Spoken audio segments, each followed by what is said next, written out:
you to play a basketball game. Normally you have all day to think about it, get ready. It takes you sometimes a little bit to get warmed up, and you've got to guard against that. So I think the team gets up a little bit earlier. They have early morning breakfast, and you try to adjust to it. But that's one of the challenges in international competition, is the different game times throughout a day, from early morning, sometimes to very late at night, almost 10 o'clock.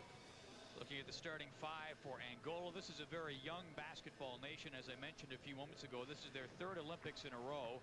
In Atlanta, they finished in 11th, and Barcelona 10th.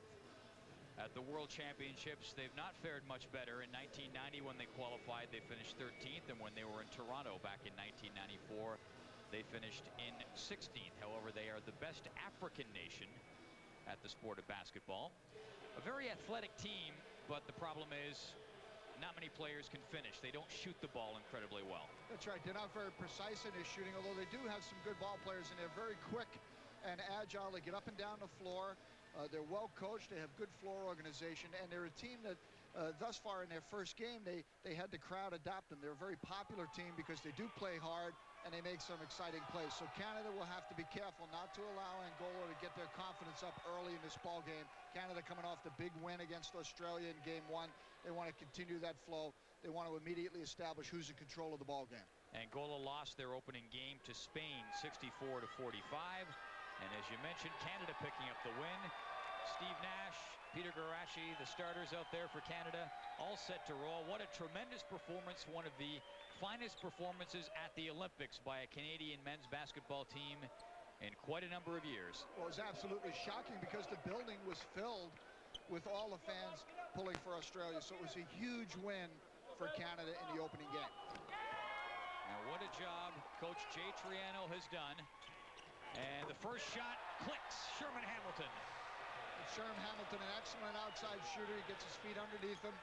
Used to be the point guard on this team, and still is when Steve Nash is not able to be present with the national team. But when Nash is in the lineup, Sherman Hamilton becomes the shooting guard.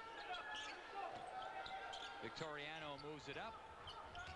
Just mentioning the great job Triano has done assembling essentially this team. 8 of the 12 players on this team were at the World Championship about a year ago when they qualified to come to the Olympics. And it is just tremendous the way he has extended loyalty to the players who got them here. He could have brought in other players, but this is essentially the group that helped Canada qualify, and that loyalty so far is paying off. Well, their win in American qualifying zone down in Puerto Rico was something that really stunned everybody probably, but those that were actually within the program, led by their inspirational leader, Steve Nash. It was a sensational win. Nobody expected Canada's men to qualify for these Olympics, but Jay Triano led them to that. Yeah, pardon me, the Americas qualifying, not the World Championship. Here's Nash, top of the key.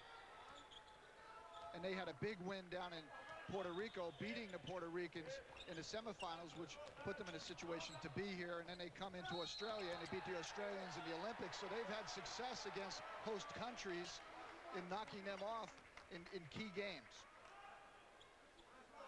So the Angolans will take it hard to the basket. An athletic team, but as I mentioned, trouble finishing sometimes, although not on that occasion. Well, they finish well going hard to the goal. They're an excellent penetrating team. They load the offensive glass. Canada have to play good positional defense and block them off the rebounding. Victoriano trying to fight his way through to the low post, gets his own rebound, bumps it up off the rim. He'll get a third chance off the glass, and 3 times unlucky. How about 4? Finally got it. Well, that's unbelievable. Jay Triano just turned away, disappointed, just sat right down. Normally, you'd be all over your team when you give up 4 attempts in 1 possession. Meeks, click.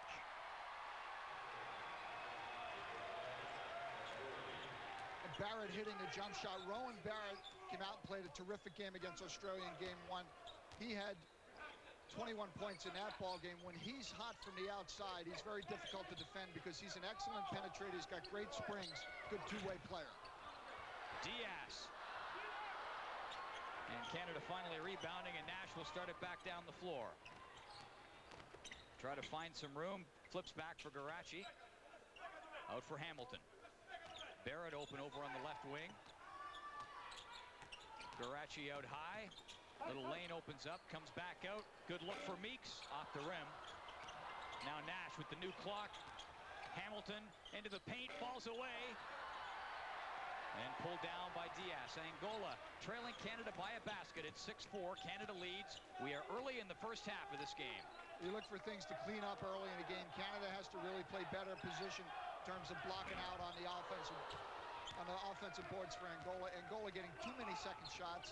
They haven't dropped, but when you continue to allow that to happen, sooner or later they will, and that'll put Canada in trouble down inside. Meeks lobbing it in. Garashi underneath, was battling there with Victoriano.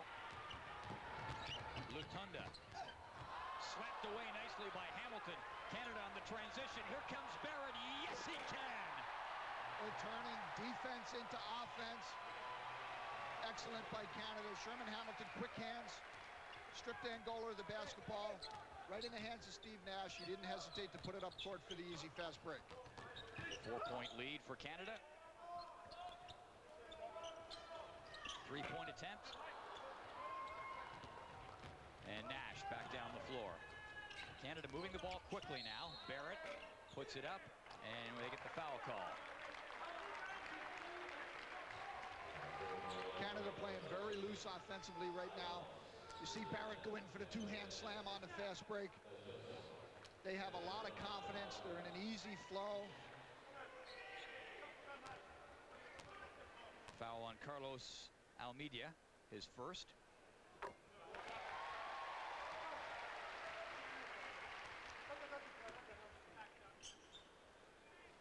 One of the biggest elements of Rowan Barrett's game, his coach tells me, is guts.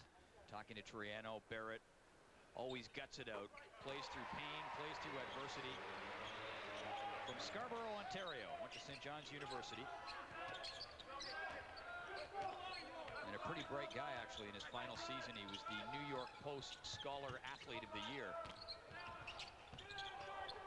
Carvalho gets it down the baseline. Victoriano trying to back into the low post against Garachi. The door was shut there. Meeks is up ahead. Nash, nice bounce pass to him, and didn't quite work. Ball goes out of bounds.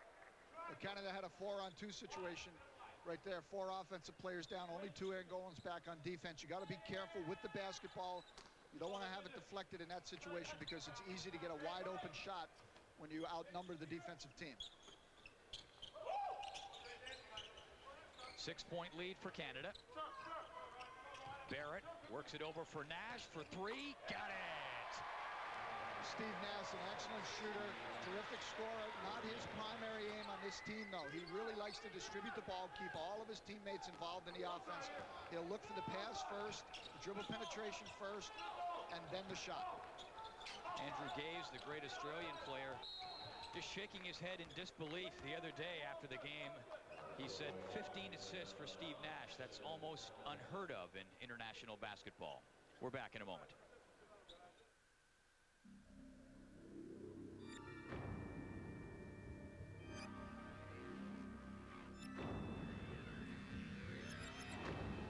Let the game begin. Peel the neck label to play Budweiser's Bud on CBC. Brought to you by Labatt Blue, proud sponsor of the Canadian Olympic team. A whole lot can happen out of the blue.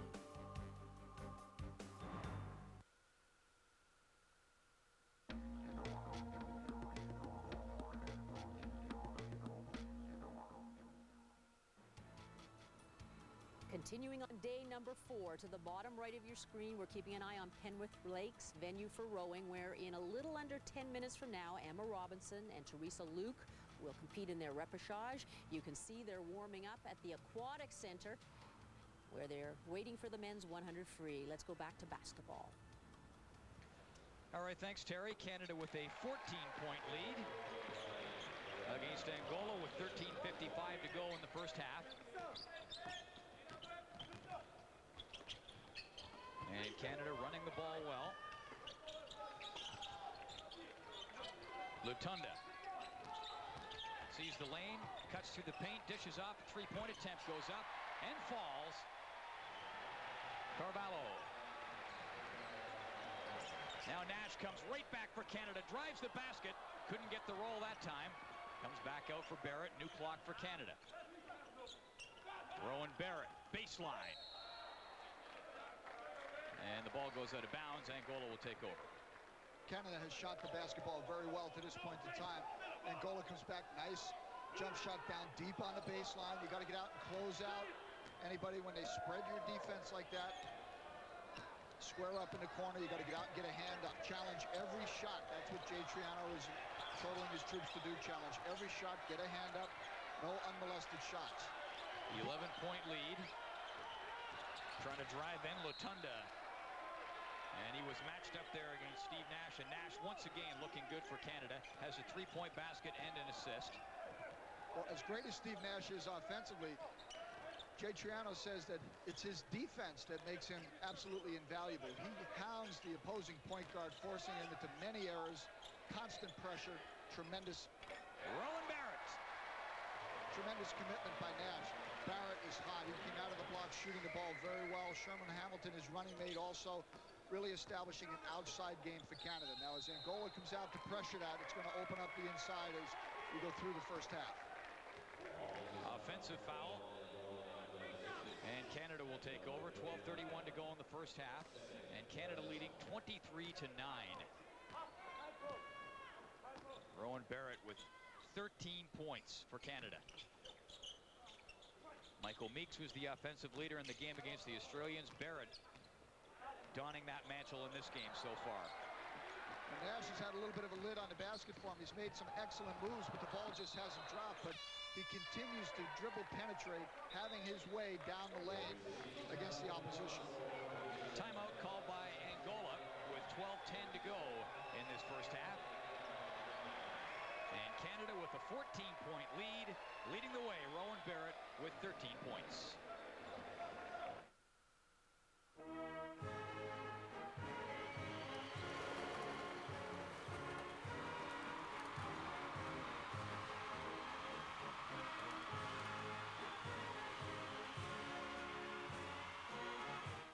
Canadian athletes are now making their final run for Olympic gold. That's why your neighborhood Chrysler Dodge Jeep retailers are proud to announce a Canadian Olympic sales event. Our final clear out of 2000 models, including Chrysler Intrepid for only $269 a month. 0% purchase financing on Neon. Dodge Caravan for just $239 a month, or 0% purchase financing. But hurry, offer ends September 30th. See your neighborhood Chrysler Dodge Jeep retailer now. My name is Lance Moore. I own the surf shop here in Nova Scotia. They come from Hawaii, Australia, all over. Nova Scotia? I thought it was around Latin America or somewhere. Oh, it's really cold. Really, really cold. You get up at dawn, hit Tim Hortons, back on the beach, a lot of surfing, back to Tim Hortons. We'd probably take 3 or 4 Tim Horton runs in a day. Most people don't wear wetsuits when they're drinking coffee. Cut back, come down the wave, come up high. Oh, yeah. Yeah, Nova Scotia's actually got some fairly serious waves. Wave boats, straighty, pancake, Gumby. Hi. Flash us a large one, would you? Excuse me? Oh, and throw a cow and a bit of sugar in there, too. Speak English there, Pelican. No, Pelican. Yeah, Lance has got a serious obsession with Tim Hortons coffee. It's been a great trip. I'll never forget surfing out here, and the coffee wasn't too bad either.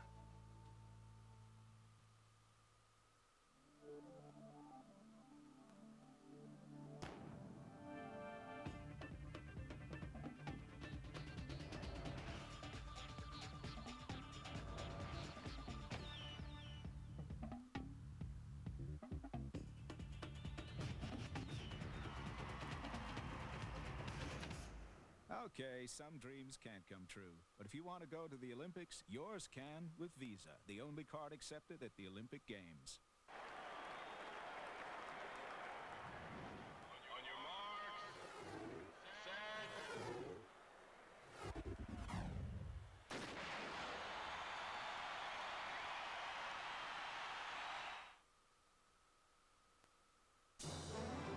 The 2000 Olympic Summer Games on CBC.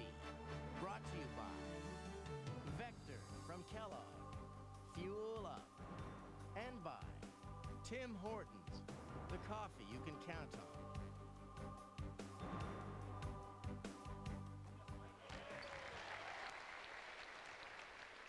Welcome back. Paul Romanuk along with Brian Heaney, and Canada having an easy time of it against Angola. in their second game of this men's basketball competition. They're up 27-9 with 11:10 to go in the first half. They've really established a fast pace, and they've done that by playing excellent defense, forcing Angola into many missed shots. Lutunda. Now Nash comes back on the quick break. Dishes up. Beautiful finish from Sherman Hamilton. Right there. And that's where Steve Nash really is a very smart player. He understood that Lutunda went hard to the basket for Angola and made the shot, so he caught his check on the other end. Sherman Hamilton immediately forwarding the basketball ahead on the fast break. Make you pay the price. The guard drives to the basket. You've also got to get back and play the full court defense, or Steve Nash will find your man. Victoriano gets caught on the push. But the great thing was the way Canada responded. A nice drive here by the Angolans, Lutunda, and Canada was right back at you with Nash head-manning it up for Sherman Hamilton, who finished off on the layup. Victoriano to Domingos. Carvalho, not much room. Almeida trying to work his way in against Nash, and Nash hanging tough. Strong defense there. Domingos puts it up, clangs it off the rim, and Canada gets possession. Meeks, nice little fake. Tried to step through, but lost possession of the ball. Diaz comes in, dishes off. Carvalho. And this is the kind of game Angola likes to get into. They too like to work on the defense, create the turnover, and they'll immediately hit transition. They're a good team on the fast break. 16-point lead for Canada. Nash finds an opening, and Nash with 5 points. Very tough. Steve Nash, he keeps so much pressure on his defensive check because of his ability to use the crossover dribble at the top of the key. Can go either way, hard to the right, hard to the left, or pull up for the jump shot. Almeida with Nash in his face. Works it up. Diaz trying to go baseline, runs into a wall of Meeks and Garachi, so has to go outside. And the long-range attempt doesn't fall. Here comes Nash. Dishes off. Goes up from Barrett. And that'll bounce out of bounds. 9:11 to go in the first half. Canada is up 31-13. So let's take you out to Pernith Lake and rowing. And let's say hello to Chris Cuthbert. Thank you, Paul. Favorable conditions. Our top choice, and quite surprisingly, golf, you thought, well, third favorite to go in. I thought it might be a little higher. But squash, a universally played racket game, and considering tennis is the only racket sport here, you said squash. So here is your new question for today, and log on to our cbc.ca website for the primetime poll, and you could respond to this question, and it is very topical. Eric Lamaze has just been reinstated by an arbitrator in Ottawa, permitted to compete. His lifetime ban overturned. So, should Eric Lamaze be allowed to compete at the Olympic Games? A very simple answer. HPE Services Solutions can make everyone nimbler, quicker, and more competitive, even the big guys.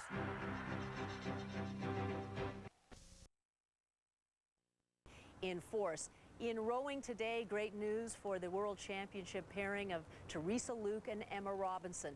Two women who were forced to go into the repechage, or second opportunity here at rowing, and they made the most of it. They have now advanced to the A final. We saw Margaret Langford with a disappointing 13th result. We saw results from shooting where Susan Natras and Cynthia Meyer failed.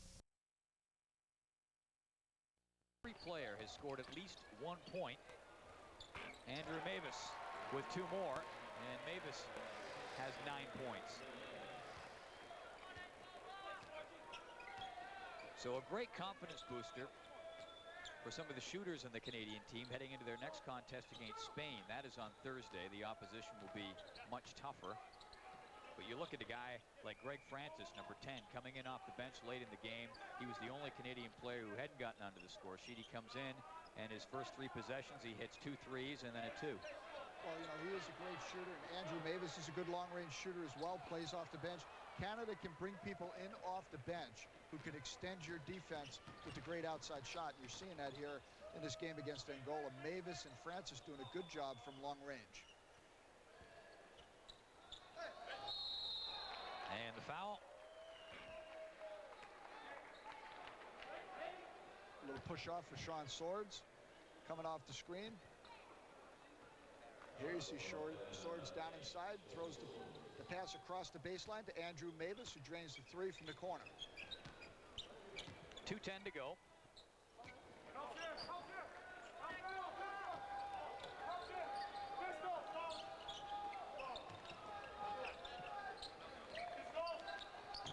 Bellarmino dishing back.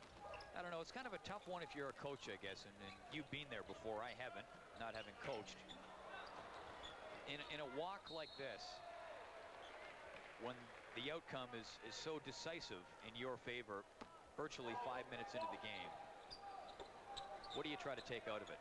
Well, I think Jay Triano handled it very, very well. First of all, he left his starters in for about 11 minutes of the first half. No substitution, so he allowed them to get some game action today, playing together, executing hard, and they played extremely hard. Mavis with 2 more. Another easy transition basket, Swords to Mavis. So he did a good job there. Then he started to substitute. He got his bench some valuable playing time in the game. You have to have that when you're on the road this long, traveling as the national team. You got to keep the enthusiasm, the esprit de corps of the team up. You can't let your bench players not get any actual game action. Diaz with 2 more. He has 5 in the game. And when you do that, now you can get back to the drawing board. Everybody has a hand to participate. And then McCullough, alley-oop. Nice pass by Swords. Sean Swords found Todd McCullough inside on the weak side, throws a nice lob pass. The big guy goes up and slams it home. Yeah, no, you were. I mean, I think your assessment is perfect. That's exactly what I would guess that the Canadian team has taken out of it. Is they've gotten all of the bench players in. Everybody can come out of this game feeling good, feeling as though they've contributed. And that's not necessarily going to be the case in a closer game when there are going to be 2 or 3 guys who won't get off the bench. Yeah, those players understand that, though. They know their roles, but still they put a tremendous amount of effort in. They work hard every day in practice. They like to get rewarded with playing time. And another reason I think Jay Triano handled this very well is he kept his units together, so he didn't put a mixture of players to any great extent, starters and bench players playing together where the timing would break down or the tendencies of the players could be misread. Then you wind up just giving people playing time, but it doesn't lead to anything. Here he kept the starting unit together, and then he played the bench together for most of the end of the first half and the second half. Everybody got a good run. 16 seconds to go, and I'd love to see Canada nail a 3-pointer here to hit 100. They have 97 points. Francis steps in towards the paint, gets 2. Canada with 99. Canada broke the 100-point barrier against Australia, and they will not do it here. They finish off with 99 points. And I would like to know the last time in men's Olympic basketball a Canadian team has scored this many points in 2 games. Well, this team is not afraid to get up and down the court, Paul. They work hard on the defensive end of the court. They work hard on the backboards defensively. When that happens, they're ready to go. They're out in transition. They got a lot of transition baskets today against Angola, as they did in the opening game against Australia. A lot of that confidence comes from Steve Nash. They know if they get the ball in his hands, he can run that break to precision. Canada 99-54 winners. They are 2-0 and leading the way for the Canadians. Scarborough's Rowan Barrett with 21 points.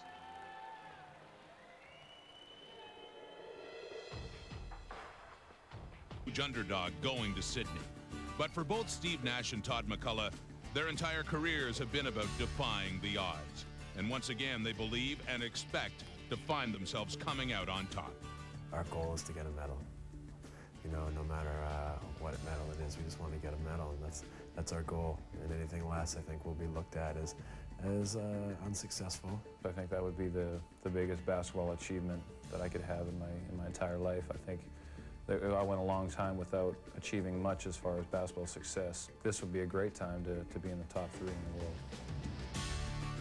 Canada is 2-0 at the Sydney Summer Olympic Games after beating Angola today, 99-54. Steve Nash joins me right now. Thanks for coming in. Just less than an hour after your game. So you're wearing Canada's maple leaf on your jersey at the Olympics. Is it as fun as you thought it was going to be? Of course it is. Yeah, it's a blast. I mean, I didn't really know what to expect, but now that you're here and you're kind of trying to take it all in, it's very exciting. You say you don't know what to expect. What's different and what's been the same? Well, I mean, just as far as being a part of the games and having all those extracurricular activities and sports and kind of just mayhem going on around you, there's just buses and all sorts of things flying all over the place, so it's kind of crazy, but it's a lot of fun. You just try to focus on your sport and take in the experience, so it's very different for me. We'll talk about the experience in a moment, but first I want to talk about today's game. It was a 45-point win. Obviously, you had Angola where you wanted them right from the opening tip. You yourself only played 16 minutes, had, what are your stats here? 9 points, 5 assists. Obviously, Jay Triano, your head coach, decided this would be a good time to get you some rest and get some other guys out there and get them loose. Yeah, I mean, not only to get some rest and sort of let some bumps and bruises heal, but also it's a great opportunity for other guys to get some confidence and to play and you know, just to take some precautions. We don't want anyone to get hurt or to get fatigued in a game where we had one handily. So it was great for some of the other guys that came in and played terrific, and now hopefully we'll all have confidence going into the Spain game. Well, speaking of confidence, obviously it was lifted tremendously with your opening win against Australia. In your opening game, you got to play the host Boomers in front of a packed house that's all cheering against you. But, you know, I think back to that game that we saw there against Puerto Rico. You've been there before. Tell us about how big that was. It was fun. I mean, that's what it's all about when you get a chance to play basketball and play in other people's buildings, especially in the Olympics, and play another country in their building is always fun. So to beat them on their home floor will be always remembered, but it won't be as sweet if we don't continue to win and get in the medal round. Andrew Gaze, their veteran point guard who's been to, I think, 5 Olympics, he said 15 assists, which is what you dished out, he said is unheard of in international basketball. I don't know. My teammates made shots, I guess. They were getting open, and that's my job to find them, and they were making shots, so they made it real easy for me. You make no bones about it. You obviously know you are incredibly important to Canada's success here. I think we all are. I mean, I definitely have to do my job, which may be unique, but I think the rest of the guys are just as paramount. You know, without any one guy, we're going to be that much less equipped to win. These teams are tremendous, a lot of them. So for us to beat them, we're going to have to be firing really on all cylinders. We can't really miss a guy or miss a performance. So it's going to be big for everyone to play well. A lot of NBA players who come from different countries, not only at this Olympics, but past Olympics, have turned down the opportunity to come here and play for their country at an Olympic Games because, you know, the season is long enough. And not only are you giving up a huge chunk of your off season before you go back to the Dallas Mavericks or whoever you end up doing, but there was last season as well where there was the qualifying to get here.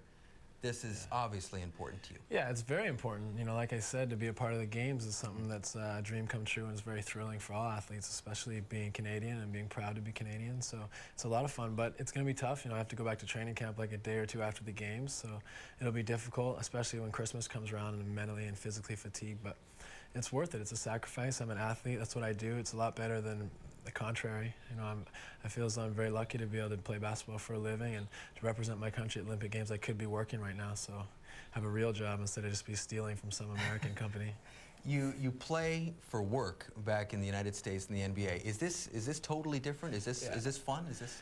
It is. I mean, I have fun in the NBA. That's great, and I have fun. But it is a business, and there's a lot of those type of pressures and things that, you know, you don't really think of when you're at the Olympics. When you're at the Olympics, it's solely for pure aspects. I mean, you're here because you love basketball. You're here because you want to play for your country.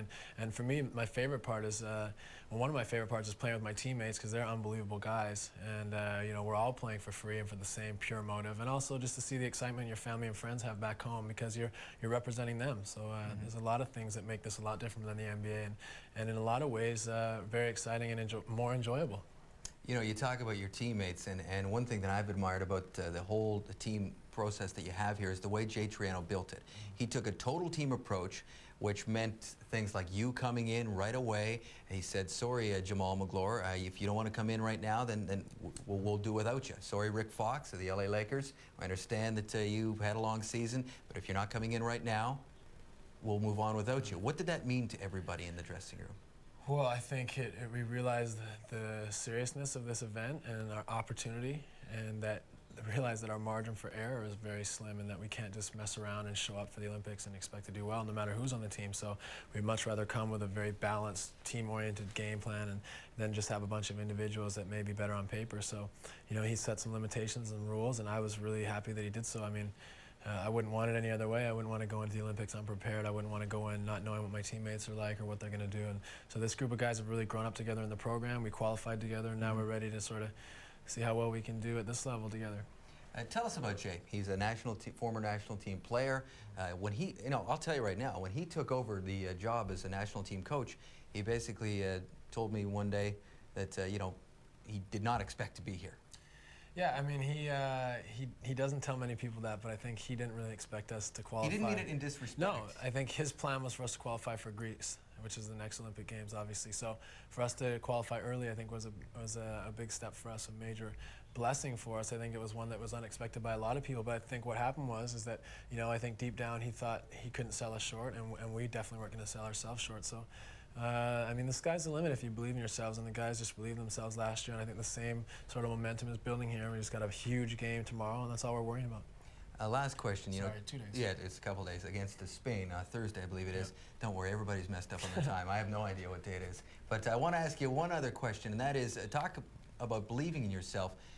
And again, this isn't meant as any disrespect at all, but a lot of people weren't expecting and aren't expecting a medal out of the Canadians. However, you're 2-0, and does that bother you? Does that motivate you? No, I mean, I don't really care what anyone else thinks, so I'm just concerned with the frame of mind that I have and my teammates have and their attitude, and that's all we're really worried about. I mean, we're not going to start worrying about medals and ceremonies and stuff like that. We just want to play basketball, just get ready tonight and tomorrow to play Spain on Thursday, and just a lot of athletes talk about living in the process and being worried about the process only and what you can control at this point, and that's really all we're trying to worry about. We don't want to get ahead of ourselves. That's when you start to trip up, and especially because these teams are very good. We can't go out there looking 2 and 3 games down the line and worrying about if we're going to play the dream team or not and getting into the semifinals. That's completely down the road. Right now we're just worried about Spain, just do the best job we can recovering and scouting them so we beat them on Thursday. Well, it's been fun to watch so far. It's going to be fun to watch the rest of the way. Best of luck to you and your teammates, and thank you very much for coming in today. Thanks, Dave. No problem. Steve Nash, point guard for Team Canada. They will play Spain on Thursday. And with that, we will take a quick break here in Sydney, and when we come back, plenty more. You are watching the 2000 Sydney Summer Olympic Games on TSN.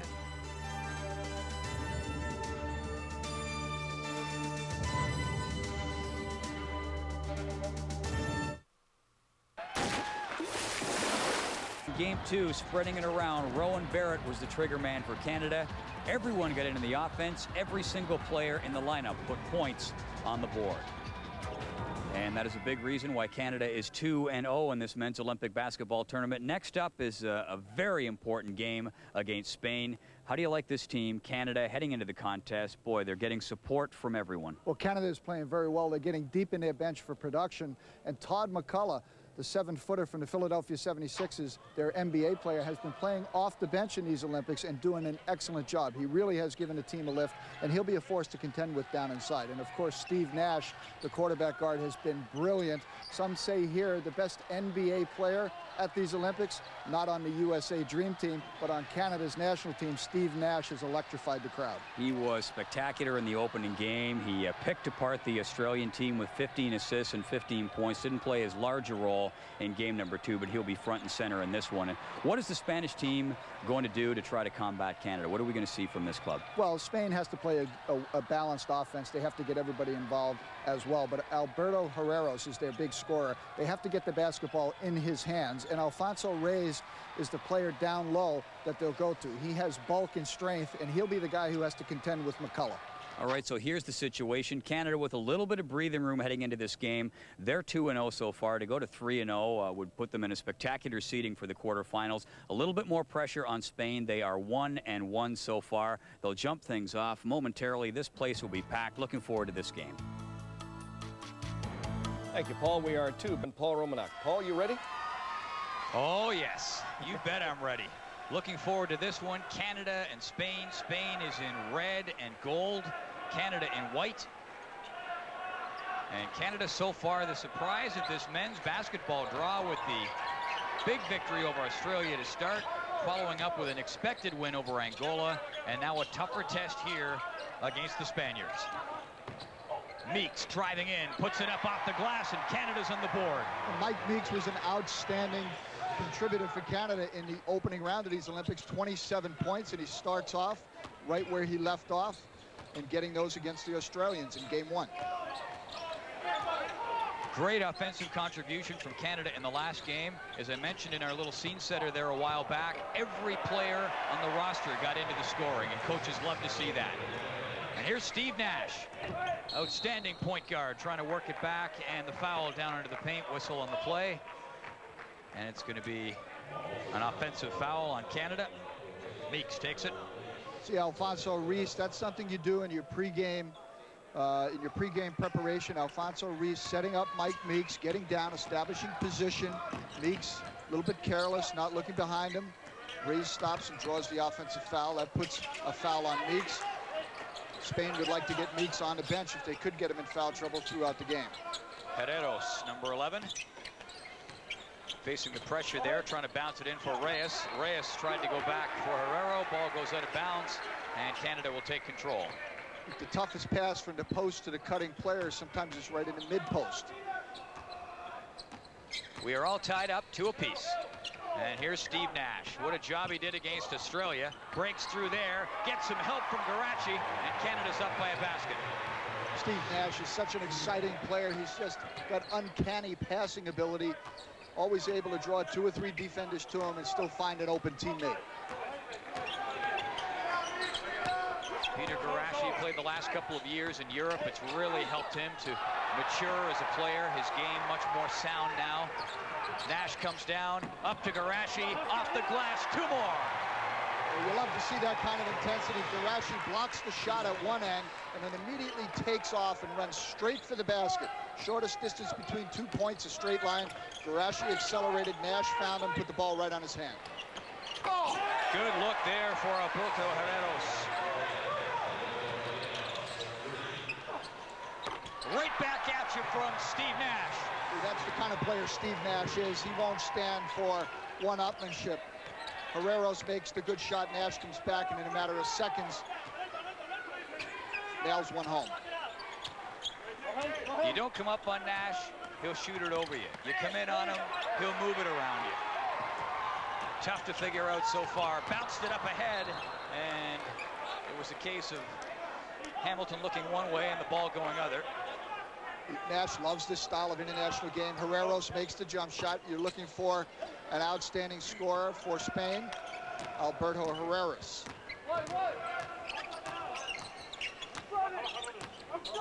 Raul Lopez, bounce pass over, De La Puente. In for Herreros, down into the low post. De Miguel, 10 seconds in the shot clock, they put it up. Caught the rim, and Canada coming back down with a 4-point lead up ahead. Garachi again going to the basket, draws the foul. Obviously, Jay Triano setting the Canadian squad up at the forward spots to outrun the slower Spaniards. Garachi again, that's the second time he's gotten out ahead of the pack, and Nash has found him in transition.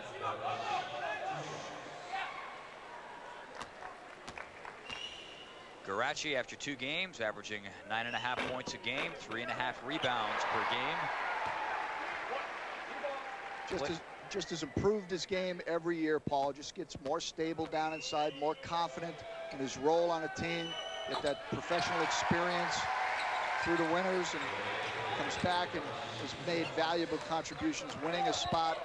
He's really an anchor in the front court for Canada in the national team program. He is from Niagara Falls, Ontario, played his college ball at Simon Fraser University. De La Puente, 3 points. Now, Canada's been a little soft defensively in the early going of this game on the perimeter. They've got to get out and challenge Spain, because one thing they can do is they can hit the 3-point shot from the arc. Nash, nice dish to Garachi, gets a look, gets the basket. Garachi heating it up in the early going for Canada. He has 8 points, 8 of Canada's 13. The story of these Olympics so far in key games, if you consider Australia in game number 1 key, and today against Spain key, has been the play of the forwards in the front court. Mike Meeks had a terrific game in game 1, and Garachi is off to a fantastic start this morning. And don't forget about the contribution of Rowan Barrett. Also been strong offensively for Canada. De La Puente Works it back for Lopez. 5 seconds in the shot clock. Lopez dribbling his way through. Looked like a mouse in a maze going through all those big players. And now Triano is yelling. They reset the shot clock. Triano was yelling that they didn't take a shot. So why the fresh clock?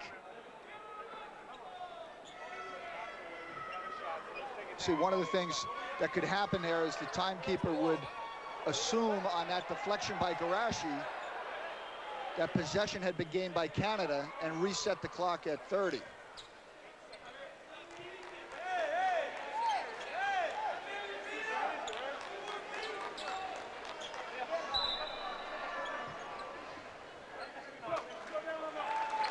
So it's a shot clock violation. See, as soon as Garashi deflected the basketball and the clock was reset, the timekeeper assumed that the ball had gone to Canada, but Canada had not actually gained possession. Spain got their hands back on it. You see it right here. That's not a real gain of possession. It's a deflection of the basketball. Meeks lobbing it over. Good look and a nice touch for Rowan Barrett. He's on the board for the first time with 3.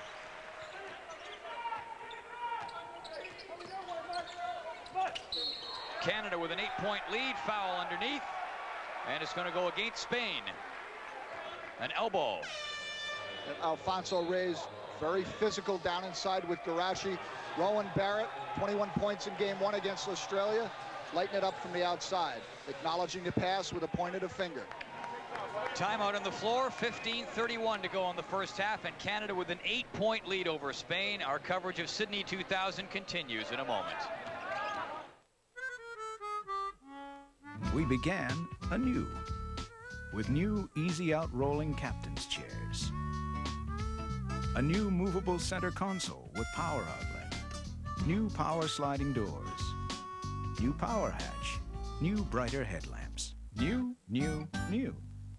Introducing the all-new 2001 Dodge Caravan. And did we mention it's new?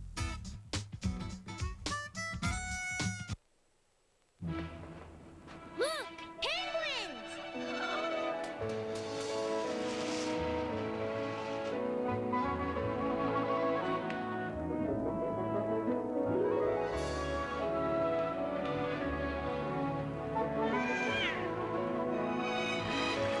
Bye-bye, penguins. We'll never forget this day.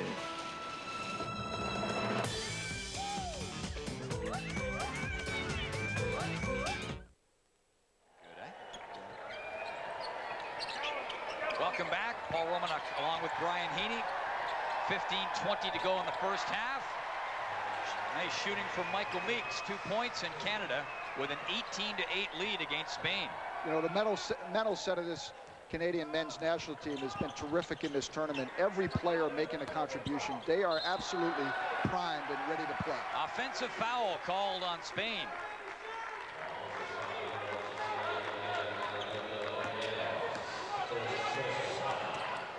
See Herreros there. Gets the offensive foul. He is the outstanding scorer for Spain. 3 fouls on Spain. Nash dishes underneath. Garachi in a little too tight. 3-second violation called on Canada, so they turn the ball over. Right here, Mike Meeks down on the baseline. Nice turnaround. Soft release. Michael Meeks from Brampton, Ontario. Another Canadian who's gone to play in Europe. Nash down in there looking for some room was Barrett. Heavy going. De Miguel getting up slowly, number 13 for Spain. You can see him limping a little bit. Meanwhile, Rowan Barrett puts up and cashes in. Just net, baby, on that one. Oh yeah, Rowan Barrett is in a shooting zone throughout this tournament. In all 3 games, he's had a bearing on that rim, and he has drained it nothing but net on his release. He's an extremely confident jump shooter right now.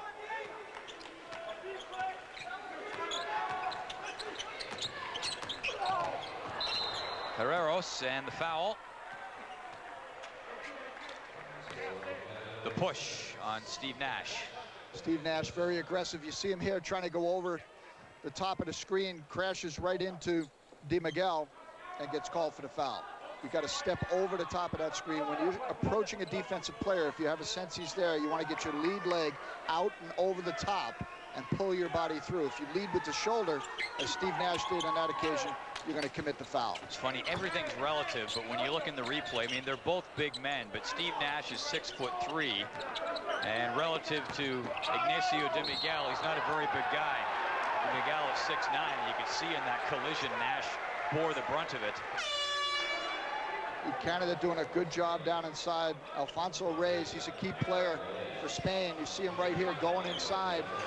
He gets called for the offensive foul, lowering the shoulder, makes his move on the dribble, and then lowers the shoulder to clear space and gets called for the offensive charge. Canada with a 12-point lead. 13:45 to go in the first half. Canada looking to go 3-0 in this tournament.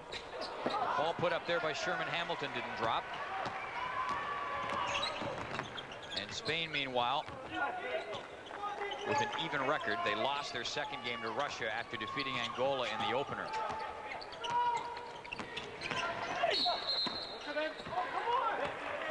And the foul. It'll go against Canada. Steve Nash a little bit upset there with that call. Got vocal with the referee, asked, what do you mean? I'm just playing solid defense, but got caught a little bit out of position. That's his second foul. He's got to watch that. Canada doesn't want to have to see him be forced to the bench with 3. Herreros puts it up. Garashi down off the glass, pulling in the rebound. He's been strong in the glass at both ends of the court for Canada, and offensively doing a great job. Just missed there, but going to the basket draws the foul call on Ignacio de Miguel.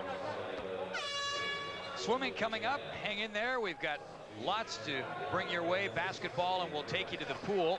Standing by, Byron McDonald along with Steve Armitage. The 100-meter fly preliminary. A couple of Canadians you'll want to watch. Shemek Piotua and Mike Montenko. They are both set to go, and we'll take you there live for that event. Meanwhile, you're watching Canada, Spain, Olympic men's basketball, the third game for each team.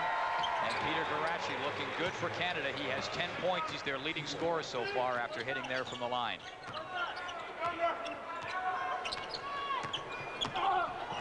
Lopez. Nice touch for 3. Nice read by Lopez. Started the dribble screen off the right-hand high post there. He caught both defenders behind the screener. Just stepped back, elevated, made the jump shot. Nash fires it in. A hot pass to Garachi. He couldn't quite hang on to it. Ball comes up. De La Fuente moving in. Trying to drive baseline. Tough defense there on the baseline from Rowan Barrett. Lopez. Trying to take a look. Getting set to take you to swimming. Going to take you there for 100-meter butterfly preliminaries. A couple Canadians set to go. Steve Armitage is standing by with Byron McDonald. The basket is hit there. It is 22-14. Canada is leading Spain. We'll keep our eye on this game, but right now let's take you to Steve and Byron. Thank you very much, Paul Romanek. We are getting set for heat number 7 of 8 in the men's 100 butterfly. 2 lengths of the pool. And there is Canada's Shemek Piotua, who comes in with a personal best time of 53.40. Very compassionate young man from Edmonton. He wants to go to medical school once the swimming is over. He's been accepted at the University of Calgary, and the assumption is that he will start, if not this fall, then certainly very new into the new year, because he does say he wanted to travel Australia and see this big country if he could. Men's 100 fly, semifinals and finals in swimming Thursday night here in Australia.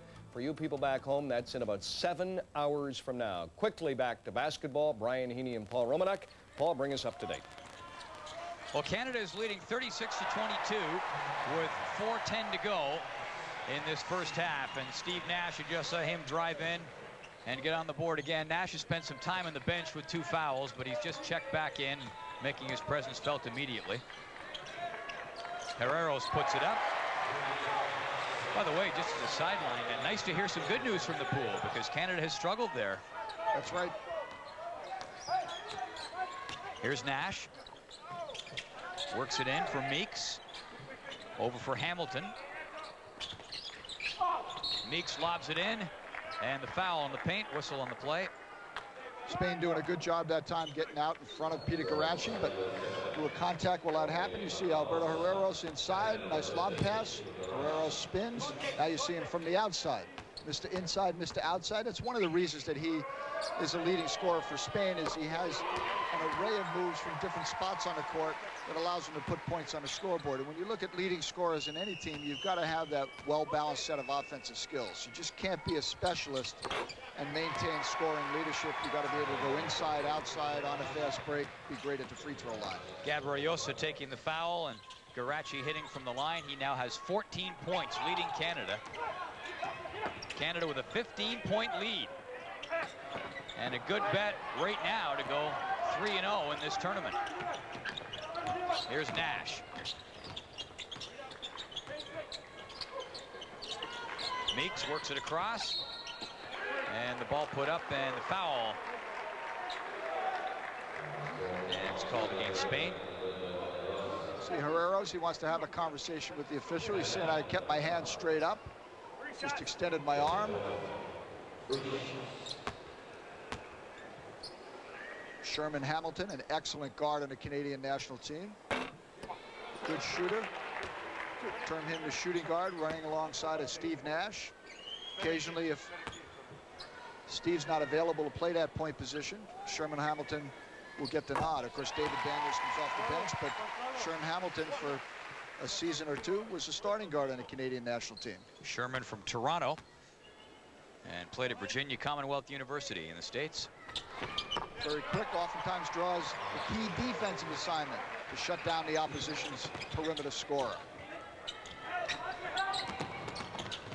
So Canada's men's basketball team looking great so far in this Olympic competition. Another strong effort here against Spain after an opening win against Australia. Ball finally drops and Garaci got tangled up there with Meeks. Looked like a train wreck. Nash took it. And the travel call. Steve Nash, now you got to give a player an opportunity to take one full step when his back is to you. Here you see the penetration down the middle by Gabriosa. But Steve Nash that time could have drawn an offensive charge. Spain trying to move up, get him into a contact situation. That'd be his third foul. Actually got a break by having a traveling violation call. Here's Rodriguez. Nash out there to pressure him. Rodriguez dishes back. That'll be 2 points for Rogers. You mentioned Paul, John Rogers at 36, working hard inside defensively, doing his share of rebounding. Here's Sherman Hamilton. Yes, Spain boasting the oldest player in the tournament, John Rogers, the man you just saw, and the heaviest. Number 15, Roberto Duenes. I haven't seen him off the bench yet. He tips the scales at 309 pounds. And that is going to tip the advantage there further in Canada's favor. Michael Meeks continues to shoot well. He has 12 points. Herreros. And the foul underneath.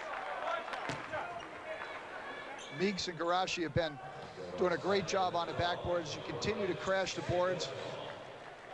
There you see another good outside shot by Meeks. Spain has to understand if you're matching up against Canada, you've got to challenge the outside shot. This is a basketball team that's come into these Olympic Games and have not yet cooled off from the perimeter. They've done a terrific job in shooting the ball. If you're going to stay with them, you got to give that defensive pressure outside. Rogers took the foul and Canada shooting bonus.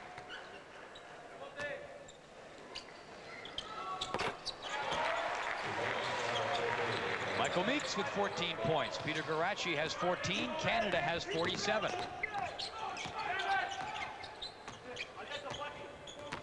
Great first half for Canadian shooters. Well, Spain came out and decided to run with Canada. Cutting through the paint there was Navarro, and he's fouled.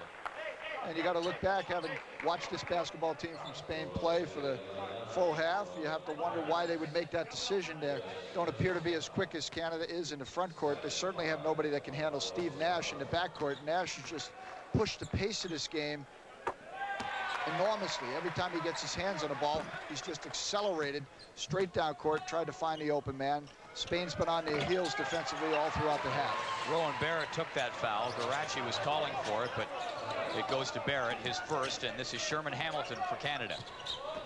1:20 to go in the half. Canada with a 16-point lead.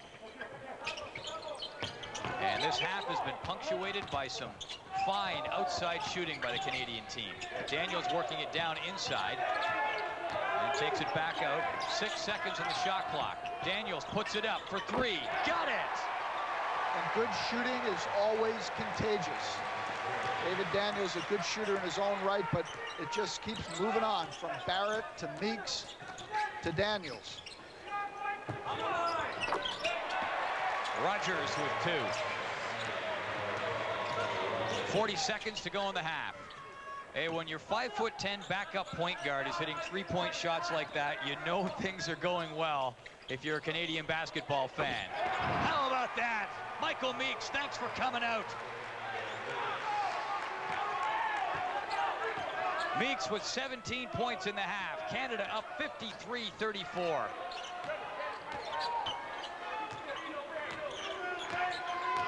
Rodriguez working the clock down. 10 seconds to go in the half. Rogers underneath. Gabriosa trying to go up, and the foul call. I'll tell you the story of the ballgame in the first half has been the front court play for Canada. Both Michael Meeks and Peter Garachi just came out of the locker room at full steam, full of confidence, aggression. They managed the game on the backboards very well, shooting the ball well. Garachi's been a tower of strength inside. Meeks complementing his inside game with outside long-range shooting. Gabriosa at the line.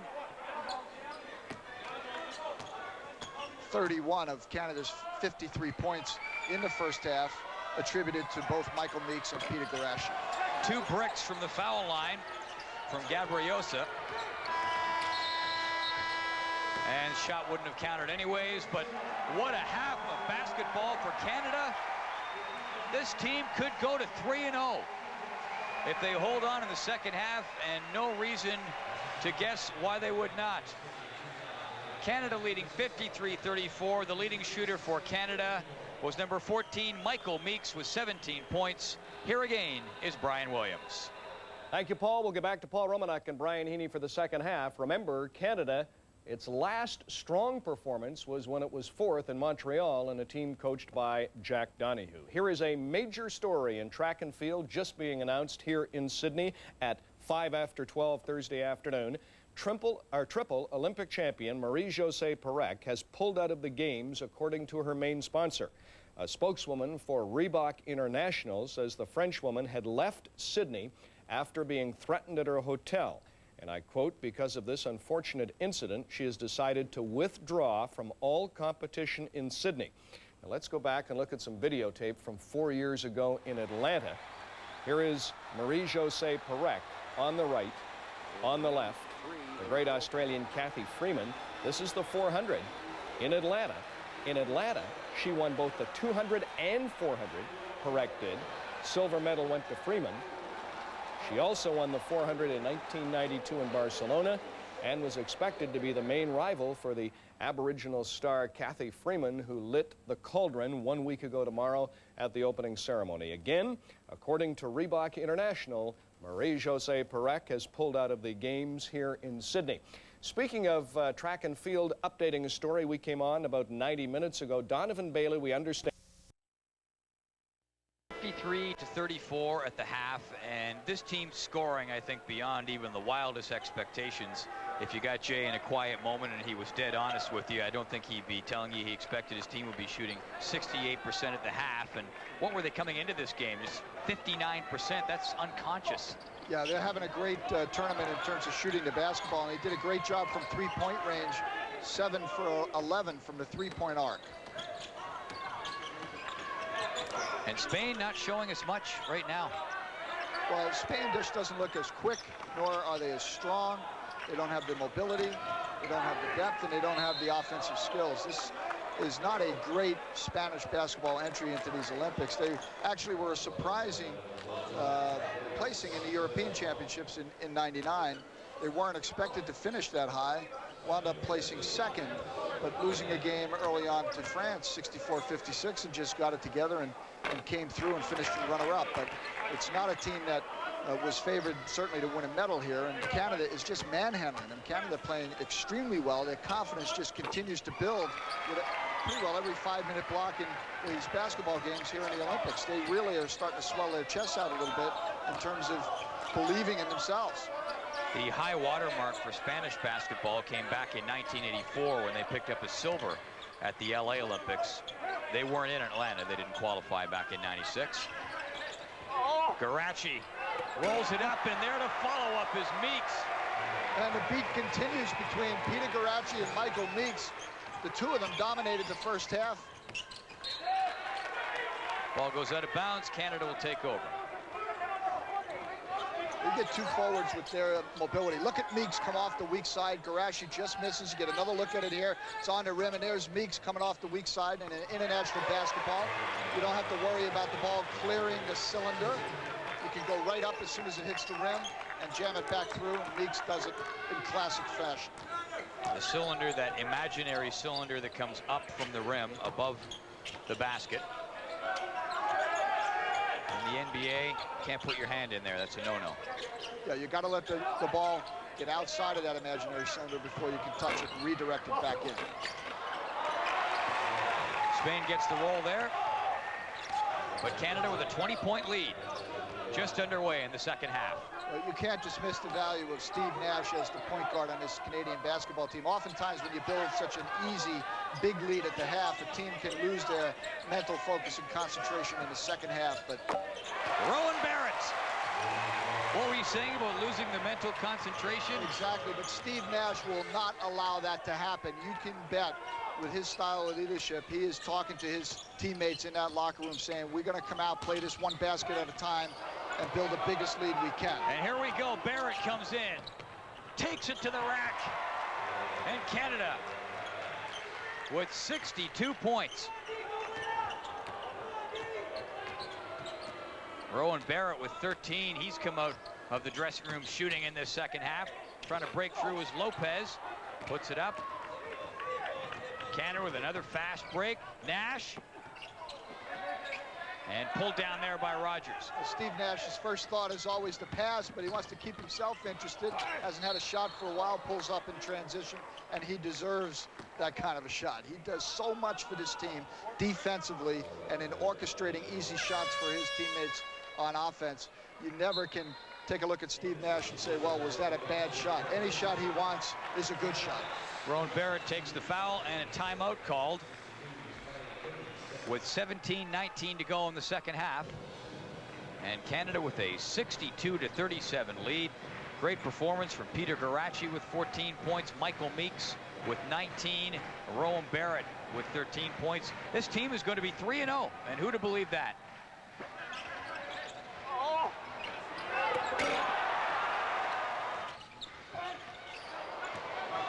It has been tough going at both ends, but Canada breaking fast, and they've come out shooting again in this second half. Look at that touch from Rowan Barrett. So much unselfish play going on right now between these teammates. Our coverage of Sydney 2000 continues in a moment. So with less than a tenth of a mile to go, two-time marathon champion John Cogway of Kenya pulling ahead of the chase pack into Central Park. Now wait a minute. Someone is mounting a late sprint, and it's Japanese sumo wrestler Fujiyama. An incredible burst of speed from the Grandmaster. It's going to be close, and it's Fujiyama. HPE Services Solutions can make everyone nimbler, quicker, and more competitive, even the big guys.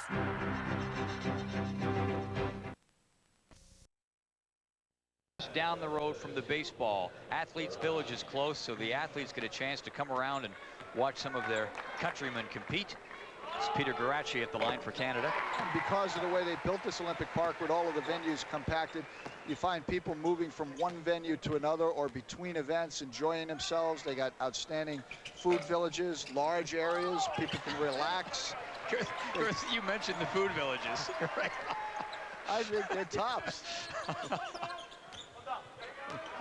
Folks, this is a guy I'm working with here who has ribs for an appetizer and then has a steak. Got to have a pregame meal now and again. Break in for Lopez. Off the glass.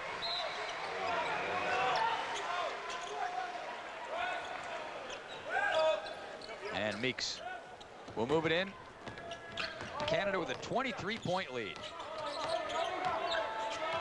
You know, Spain trying to challenge defensively, but they just don't have the interior defense to break down Canada from the outside. As soon as Canada makes a dribble penetration, they're finding the open, either the open pass receiver or they're getting excellent position on the offensive boards.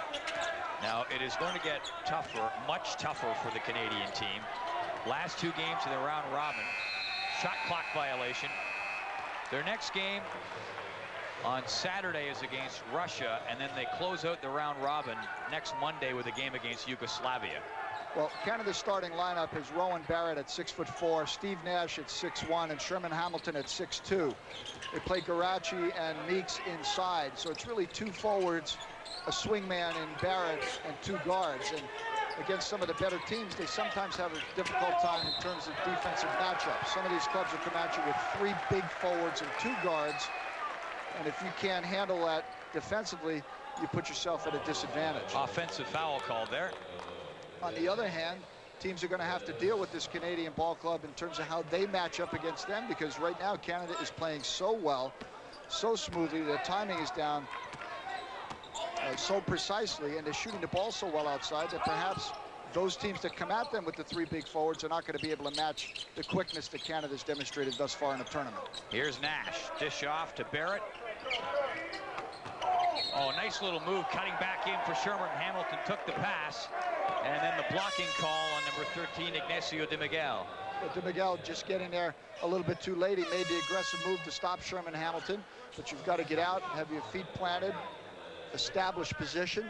You cannot, as a defensive player, get there at the same time. You got to be there first. So 3 fouls on de Miguel. Spain not happy with the officiating in this game. They've been going out of their way to go over and plead their case to the referees, as Herreros was there before he had a seat in the bench, just mopping up a bit of moisture on the floor. Important to get that up because obviously your feet slip on a wet spot and somebody could blow a knee out. Great facilities here in Sydney. I mean, the floor here is impeccable, and even the practice facilities have better floors than most gymnasiums I've ever been in. Barrett tries to put it up.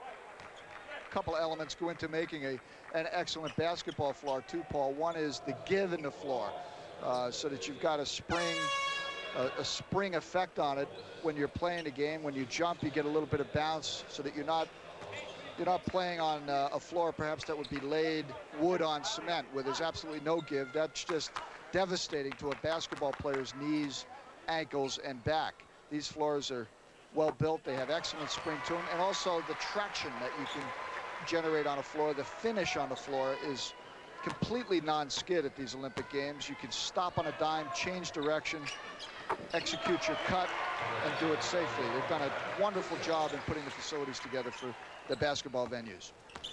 Canada with a 25-point lead against Spain in the second half. I'm Paul Romanek with Brian Heaney. This is day 3 of the men's competition at Sydney 2000. Day 4 for the women coming up tomorrow. And Canada, coming off of a heartbreaking loss in their game yesterday against France, will have to try to regroup for a game against Lithuania. That'll be they really need to have that. They haven't had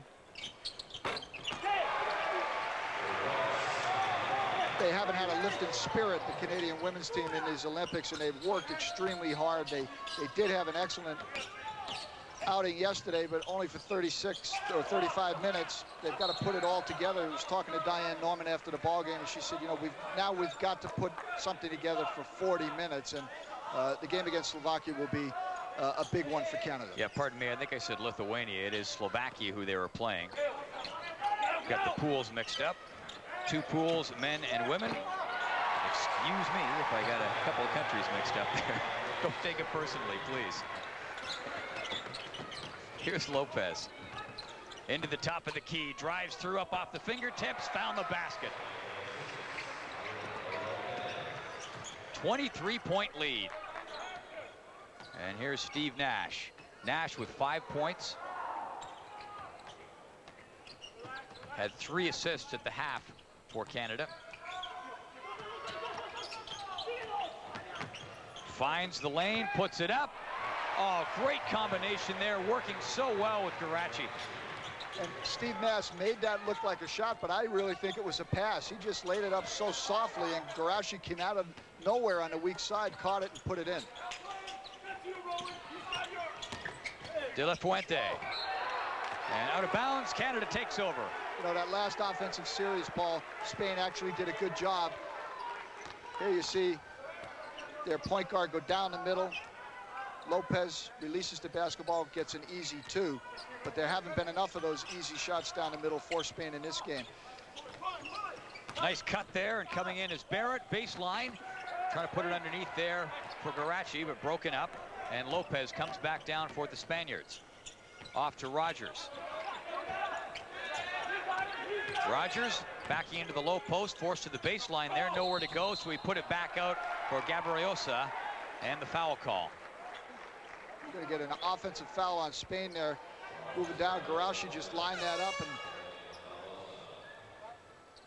waited for Gabriosa to come down the middle. Going to see Jay Triano now go to the bench and start to substitute players in. He's got a great performance from the starting unit in both the first half and the second half. Now he's going to get some playing time with the starters for Todd McCullough.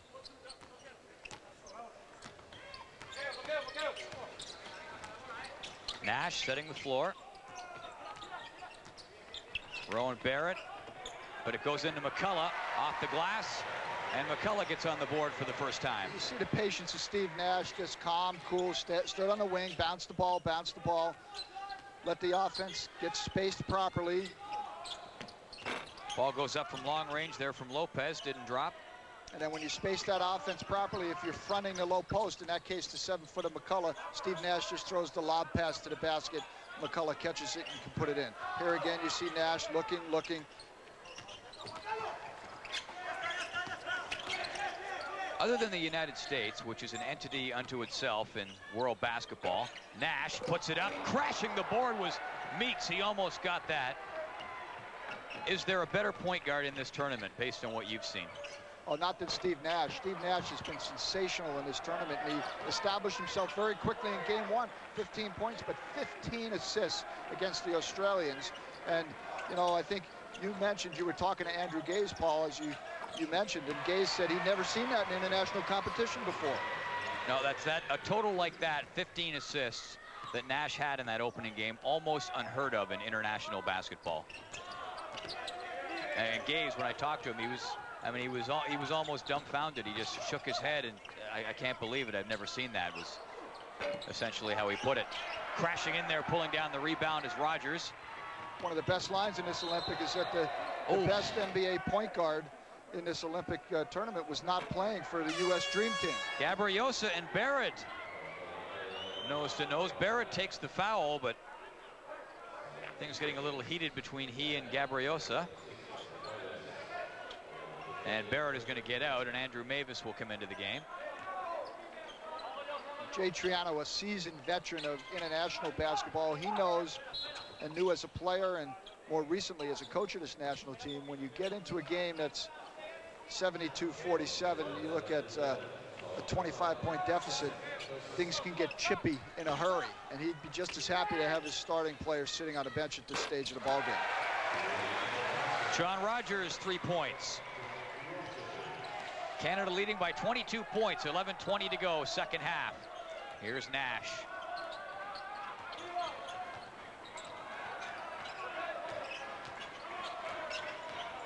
Nash setting things up. McCullough open underneath. Nash trying to find him. And things got a little crisscross there. The ball goes out of bounds, and Spain will take over. 11:05 to go in this second half, and Canada with the 22-point lead. And Raul Lopez bumps it in.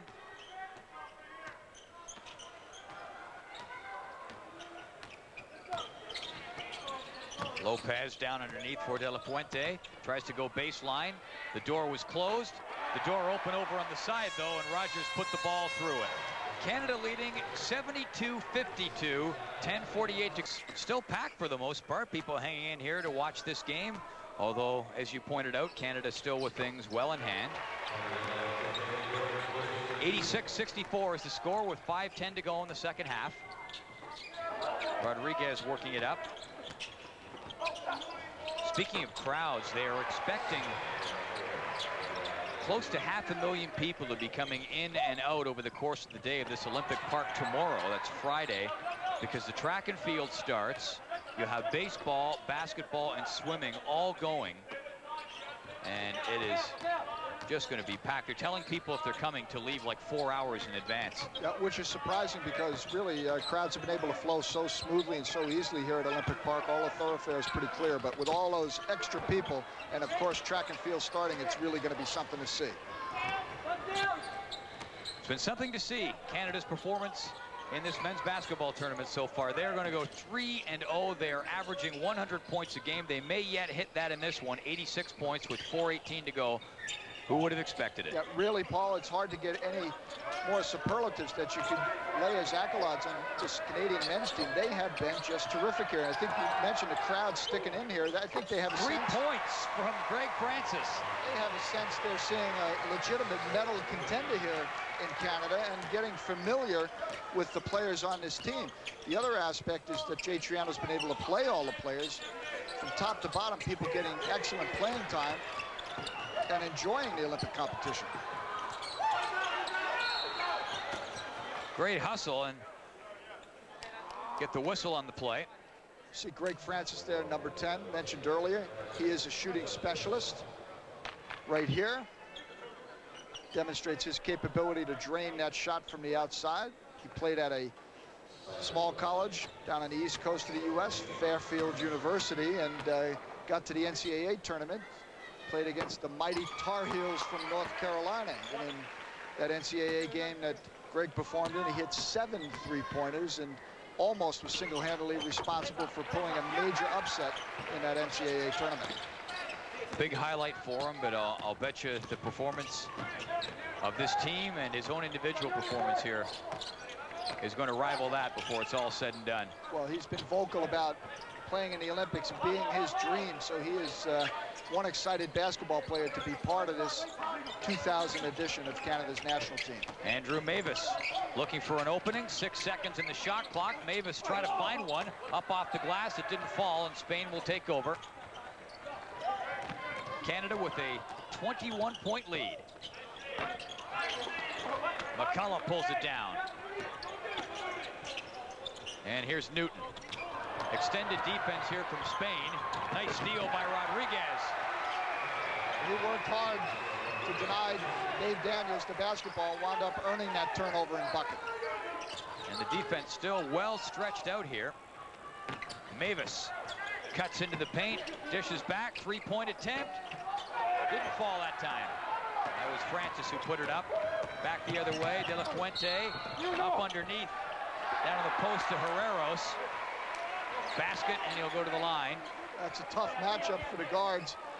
John Rogers, 6'8", he's got the reach. You see Greg Newton here deliver the pass back to Dave Daniels. Rodriguez gets the turnover here. Rogers and Daniels down inside. You got John Rogers at 6'8", going against Dave Daniels at 5'9". Basket counts, and he goes to the line to make it 3, and does. 16-point lead for Canada. Well, this is the most energy, really, that Spain has demonstrated on defense in this ball game over the last 3 minutes. Great hustle by Rodriguez. Back out for Rogers. They work it around. They may get another one here. Baseline. And Spain with a bit of a run late in the game. Alberto Anulo. Anytime a team exhibits energy on defense, they're working hard on the defensive end of the floor, good things happen. It spreads to their offense. All of a sudden, your offense ignites as well, and that's what's happened to Spain in the last couple of minutes. You know, when Steve Nash went to the bench, the whole complexion of the Spanish defense changed. It was as if players believed, well, if we extend and we get pressure, perhaps we can benefit from that, but they laid back and didn't seem willing to get out and really be aggressive while Nash was in the game because of his terrific dribbling and penetrating skills. I think they lacked the confidence to extend that defense, thinking Nash would dribble through it and create mismatches on the other end. 5 seconds in the shot clock. Francis to Daniels, puts it up, liked the view, but didn't get the drop. And Yulo coming in, and the foul will be on David Daniels. 1:40 to go, and a bit of a run here at the end of the game from Spain, putting somewhat of a wet blanket on an otherwise very hot performance from this Canadian team. Well, Spain came out very flat. I don't think they anticipated the firepower that Canada was able to deliver early in the ball game, but they are a proud basketball nation, and they want to leave the court today with some measure of dignity. And you find out the character of any basketball team when their back is against the wall and they're in a deficit situation. How do the players respond? And Spain certainly did not fold. Anulo from the line. 12-point lead. Here's Newton. Heinrichsen in off the bench, feeds it back over for Newton. Here's Daniels. Look at them just plugging up the middle of the court. Well, right now, Spain, of course, is very aggressive defensively. Canada looks a little bit disorganized offensively, but in fairness, you got to recognize they're playing a lot of different combinations of people at this stage of the ball game. So they've given players playing time, but not everybody in the position they normally may play. Daniels underneath, and Newton pounds it home. But that's a position Greg Newton does play. He is terrific down inside. When you can put the basketball in Newton's hands and he gets a path to the basket, he's going to send it home with some emphasis. Yeah, all of the bench players in for Canada. Jay Triano has, from game 1 against Australia, gone to the bench. You see Daniels here finds Greg Newton all alone, and Newton sends home the slam dunk. He's gone to the bench and gone deep into his bench often throughout the game. Everybody getting playing time, and that's the way Triano likes it. 54.2 seconds to go. Well, right now, I think it's fair to say Canada, through these Olympics, has had a very happy locker room. A lot of banter going on back and forth, a lot of encouragement amongst and between the players. Jay was saying really all they want to do is be together. He asked them if they wanted to go out on some tours. There's a lot of family members here to support. Here's Francis. 6 seconds in the shot clock. And Francis dribbles in.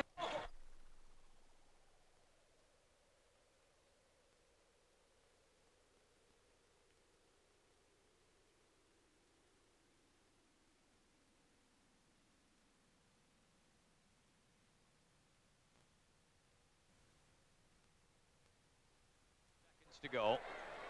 So Canada will go to 3-0 in this tournament. Their next game will be a much tougher matchup. It will be on Saturday against Russia. You know, they've made it look easy going 3-0. They certainly have to believe that they are in the upper tier of teams here at these Olympic Games. They are playing so well together as a team, Paul. And Spain, meanwhile, will go to 1-2 after an opening win against Angola. They lose to Russia, and they lose this game to Canada. 91-77. Canada picks up the win. They are 3-0. And a happy bunch. And Canadian flags being waved all around this building. Capacity crowd of 8,500. And they watched a great performance. Who would have expected this? Here's Brian Williams. Who would have expected, indeed. Mike Smith's here with me. We were just talking this wide partner of the 2000 Olympic Games, and by your Chrysler Dodge Jeep retailer. Visit us for our award-winning lineup of cars, minivans, trucks, and SUVs. There's actually a koala park here. You can hold the koala bears. Koala is an Aboriginal word meaning no water, which refers to its ability to meet all moisture requirements from gum leaves instead of drinking water. Hey, Paul, I bet you didn't know that. Let's get out to basketball.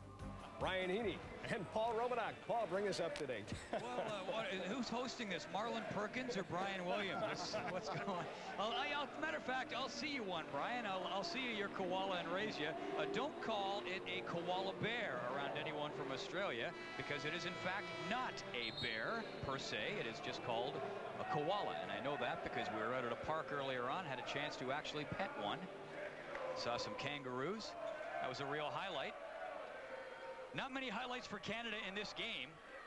They struggled in the first half. Here's the stat you really need to know. Canada 3-0 coming into the game. Heading into the contest, shooting 59.8% from the floor. Almost unheard of. They are a more realistic 33% so far in this game. And there's an example there. Those shots were dropping in the first 3 games. They haven't been. And Canada also was shooting 50% from beyond the three-point arc the first 3 games. They were 1 for 8 in the first half of this game. So they trail. 55-38 the score. Paul, Russia continues to exhibit a lot of patience on offense, keeping Canada on the defensive end of the floor for the bulk of the 30-second clock once they get into their half-court offense. Verschutten puts it up. Yanked down there by Greg Francis. And something else you should know is that Steve Nash, Canada's point guard, is playing with a bruised left knee. He banged it against Peter Garaci in the opening game of the tournament against Australia. Didn't play a lot in the last 2 games, which was fine because Canada was against weaker opponents.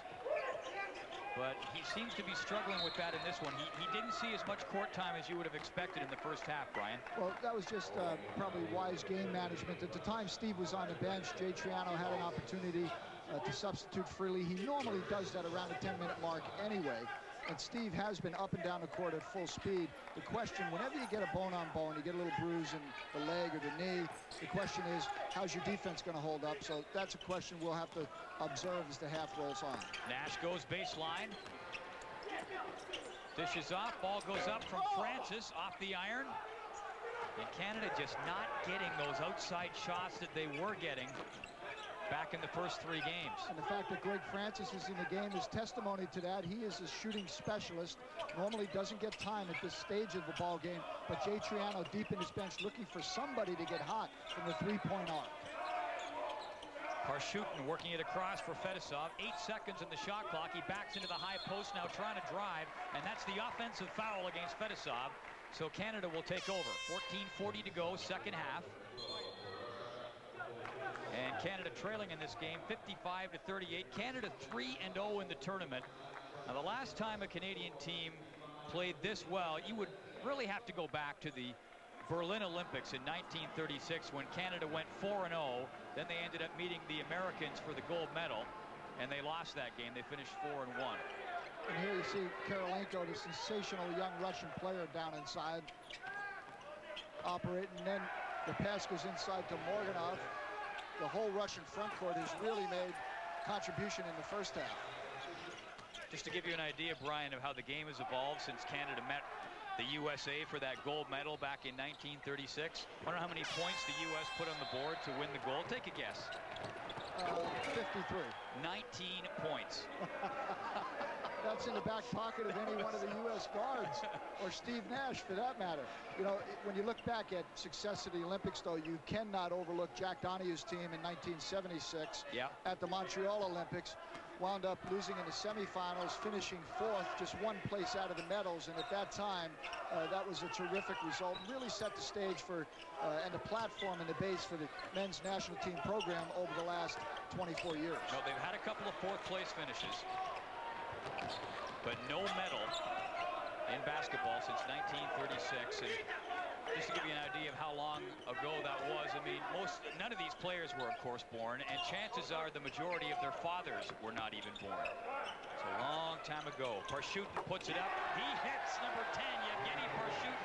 The Russian point guard has been solid in this game. 5 points, and he has 6 assists. See, great Verschutten taking that shot. Michael Meeks challenging him. Verschutten confident that Meeks couldn't get out there quick enough to give him any resistance. And the foul under the basket. There you see the pass go outside from Morganov. Verschutten just lines it up. Mike Meeks late getting there. Meeks at 6'9". Verschutten 6'3", playing in the backcourt. know, one of the things in the first half, Russia dominated the paint, Paul. They outscored Canada by 10 points in the paint, 26-16. Canada still hasn't cleaned up the inside game defensively. That's hurt them in the ball game. Their defense, which has been exceptional in the Olympics, gave up 59% field goal percentage to the Russians in the first half. Nash underneath, McCullough going hard, trying to come up with the travel call, and that hurts Canada. See Russia getting over so quickly with the forwards. Todd McCullough just shuffling his feet. But defense will be the key if Canada is able to make a run here. They just can't give up that high field goal percentage to the Russians. Well, they're down by 20 points now.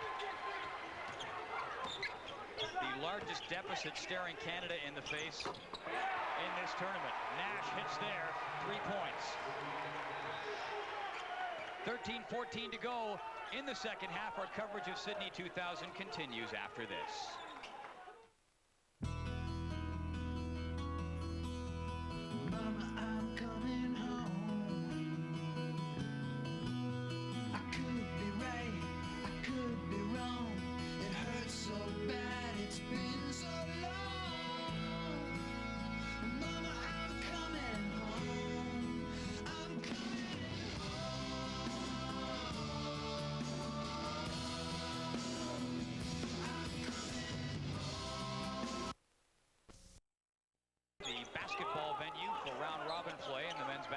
Tournament. Quarters, semis, and final move over to the Superdome.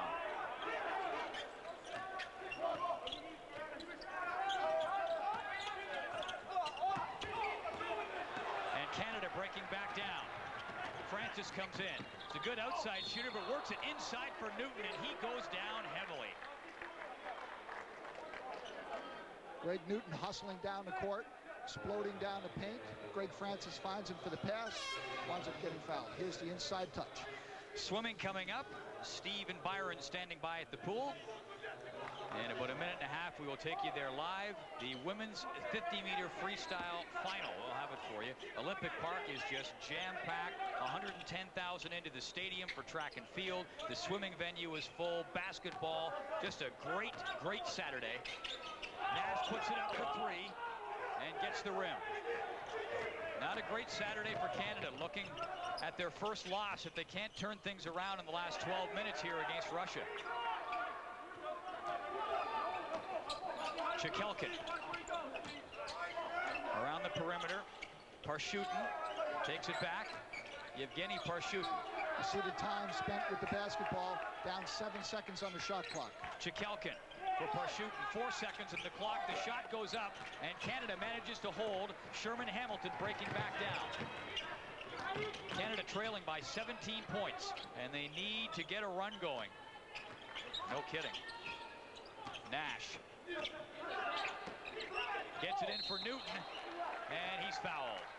11:18 to go in the second half here. Canada's trailing by 17 points. Let's take you to the swimming venue. Steve Armitage and Byron McDonald standing by. 50-meter freestyle final. Gentlemen. Thank you very much, Paul. As you can see, it is... And the Russians content to work the clock down. Canada getting him to challenge a little more, though. Basminov, 2 points. They just keep exchanging forwards who can shoot the basketball. They have quickness inside. They're not a bulky team in terms of muscle. Nash in the fall away gets the rim. So unless Canada makes a miraculous comeback in this one, and it would be just that, trailing 75-58, they will go to 3-1 with one more game to go in the round robin. They will face Yugoslavia in that game. And that game will be for first place in their conference, Group A. So a huge game coming up. Assuming Yugoslavia wins, they would be 4-0. Canada would be 3-1, but Canada comes out and wins. They would have even records. First tiebreak is head-to-head, and Canada would win there. So no matter how you cut it, it's going to come down to that final game. And what you want to do, if you finish in first place in your conference, then when the crossover matchups come with the quarterfinals, and the USA being first place over the other conference, you can nullify having to meet the USA before the gold medal game. That's right. That can be a difference of playing for bronze or a silver, because it pretty well is accepted by everybody who's seen all these teams play in the tournament that the USA has a dominant team. Not that they couldn't be upset. Lithuania almost upset them the other night, but that could be a wake-up call for the U.S. They may simply play mean-blooded basketball the rest of the way as a result of having had Lithuania challenge them in that ball game. It's only a 5-point advantage with about 3.5 minutes to go in that game. Canada making a substitution, getting Meeks out onto the floor. Meeks with 6 points for Canada. He had been averaging 18.3 a game coming into this one. Meeks and Barrett, Canada's two big offensive guns in this tournament, have been a little cold in this contest. You see the wide open shot there could have been taken by Parchutin, but he didn't. He backed it out because they're going to spend time and just run this clock down. Parchutin comes in, dishes off. 2 points. Basmanov is certainly established that he can shoot that long-range shot from either corner, right side or left side. 18-point lead for Russia, so Canada will lose this game. Nash, 10 seconds on the clock. Throws it off for Andrew Mavis. And right there, symptomatic of what has been wrong with Canada in this game. First 3 games, almost everything they shot from the outside, or 60% of what they shot, fell. In this game, it's been down to about half that. The upside of that is this Canadian team has great resolve as a unit. They have terrific team chemistry. They're not going to be unsettled by a cold shooting game. They have a chance now, having faced Russia, to come up and play Yugoslavia, as you mentioned, Paul, for first place, and they realize their shooting can come back. They're a better shooting team on most nights than they're a poor team. They had an off night on the offensive end. They'll believe they can come back out and regain that touch that put them in a situation where they had been 3-0 in this tournament. Well, one of the problems with the international tournaments, be they hockey, basketball, baseball, or whatever, is you have a large field and you have to go through an awful lot of chaff to get to the wheat. And the last couple of games for Canada, after a first game, a real test, they come out and face Angola, not a great basketball nation, and they also came out and faced Spain, a team that is not very strong here. So perhaps not being tested as much, not requiring the mental intensity, and then you come out and you face a Russian team that's much better than those last 2 you faced. It's kind of tough to just click it on again. And I mentioned, or started to mention, the Russians not a bulky team from a muscular point of view, but they're very wiry and they're extremely strong, terrific basketball builds, and quick off their feet with a lot of guys 6'10", 6'9". Lazarevich moves it over, and traveling call, basket doesn't count. 1.4 seconds to go. So the Russians will pick up the win, and it will only be their second. They will even their record at 2-2. Canada will go to 3-1.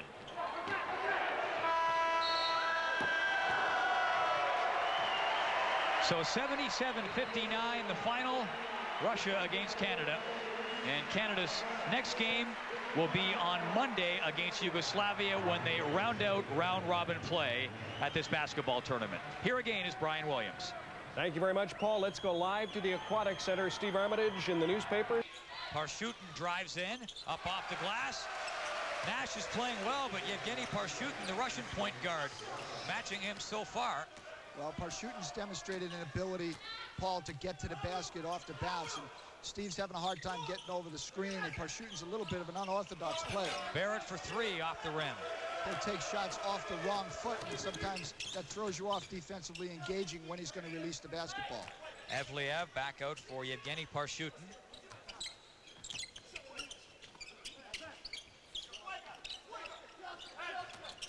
Parchutin looking for a screen. Gets it down baseline. Bashmanov backs his way in. Pardon me, that was Morganov who put it up. And Nash throws it ahead. Knocked down. The turnover there, a rare one for Canada, and an easy layup for Zahar Parchutin. And sometimes Steve Nash gets caught. Back the other way, Michael Meeks. Thank you very much. Great pass by Sherman Hamilton on the assist from almost half court. Found Meeks all alone under the basket. Sometimes Steve Nash, because of the pace he plays at, gets caught both feet off the ground while still in possession of the basketball. You're hung up as a passer, and oftentimes it results in a turnover, and Steve committed one now. Three-point attempt. Hamilton pulls it down. Hamilton moving in. Lane was closed off. Underneath for Garachi. Went up hard and draws the foul. Garachi is so willing to get underneath there in the post and pay the price. Well, he's unhappy if he's not making contact with somebody. He wants to rough it up inside. He's a bruising player, 6'9". He's got great upper body strength. He wants to mix it, match it, bump.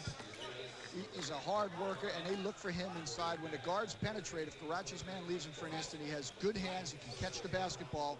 Sherm Hamilton gave the assist on that occasion, but both Nash and Hamilton look for Garachi, and he rewards. A couple of players in off the bench. Todd McCullough comes in, as does Andrew Mavis, number 6. 12:23 to go in the first half. And Canada can tie the game here. Garachi from the line does so. 16-all is the score. 12:20 to go in the first half. Our coverage of Sydney 2000 continues in a moment. The 2000 Olympic Summer Games. For 13, dishes off. Comes back down, baseline, put up there. Nice touch from the big man, Alexander Bashmanov. Todd McCullough, the 7-footer's got to get out there and extend a hand. Bashmanov with one of the great quotes that I've read so far in the tournament. Somebody asked him why he pursued basketball. And he says, well, because I'm 6'10", and they couldn't find a pair of skates that would fit me properly. Well, having said that, Russia, of course, through its history, has always been one of the best basketball nations on the planet. They have an excellent representative team at every world tournament, a tremendous amount of pride. And they are leading in this game by a basket. 11:45 to go in the first half. Kirilenko to Panov.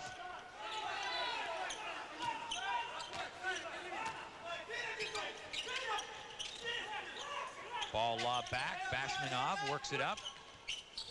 Panov. Good look for Parshutin, who put it up. Off the board, Panov gets it back. Russians with the fresh clock. Little fake there, and the dish off from Kirilenko, and slammed home, Bashmanov. I'll tell you, Andrei Kirilenko has a reputation of being maybe the next great Russian player, and he made a sensational pass that time. He stands about 6'8", very graceful player, only 19 years old. Ball lobbed into McCullough, backs in there to the low post, up off the glass, and gets the roll, and McCullough's on the scoreboard. Well, that's excellent. If Todd McCullough can establish a deep low post presence for Canada, it occupies the interior defensive players of Russia, and Todd has the ability to score when they get him the basketball down there. Parshutin. Zahar Parshutin works it across. Here's Kirilenko, that young 19-year-old player you were talking about. This is his senior international debut in this Olympic tournament. He's played in the Junior World Championships before. Kirilenko looking for it there, but was being guarded. Nash breaks back down quickly. Canada with numbers. Garachi coming in. Pardon me, that was Newton coming in, and he takes the foul. He'll go to the line. See, the big men always run out ahead of Steve Nash. They know if you run and hustle, Steve will reward you. He's such an unselfish point guard. He has great vision up the court as well. He'll find you the instant you're free. And Nash will go to the bench and have a seat. And in off the bench is David Daniels. Nash leaves the game at this point with 5 points on the board for Canada and 3 assists. Dave Daniels, generally when he comes in offensively, Paul, the tone of the offense for Canada begins to shift. Steve Nash is a much more reckless individual in the middle. He'll push the basketball down the throat of the opposition. Dave Daniels, an excellent setup guard. He's an executioner in the half-court offense. Daniels has hit a couple of key three-point baskets for Canada in this tournament, and he knows his role in a game like this. Just come in for 2 or 3 minutes each half just to give Nash some time to collect himself and rest a little bit. Drive in from Panov, and the call.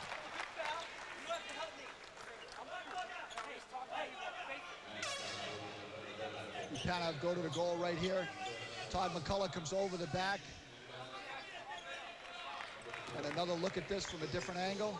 McCullough commits the foul. Russia's taken 6 fouls, Canada 2. Panov at the line. Second time in the Olympics for Panov. He was with the Russian team in 1994 in Spain.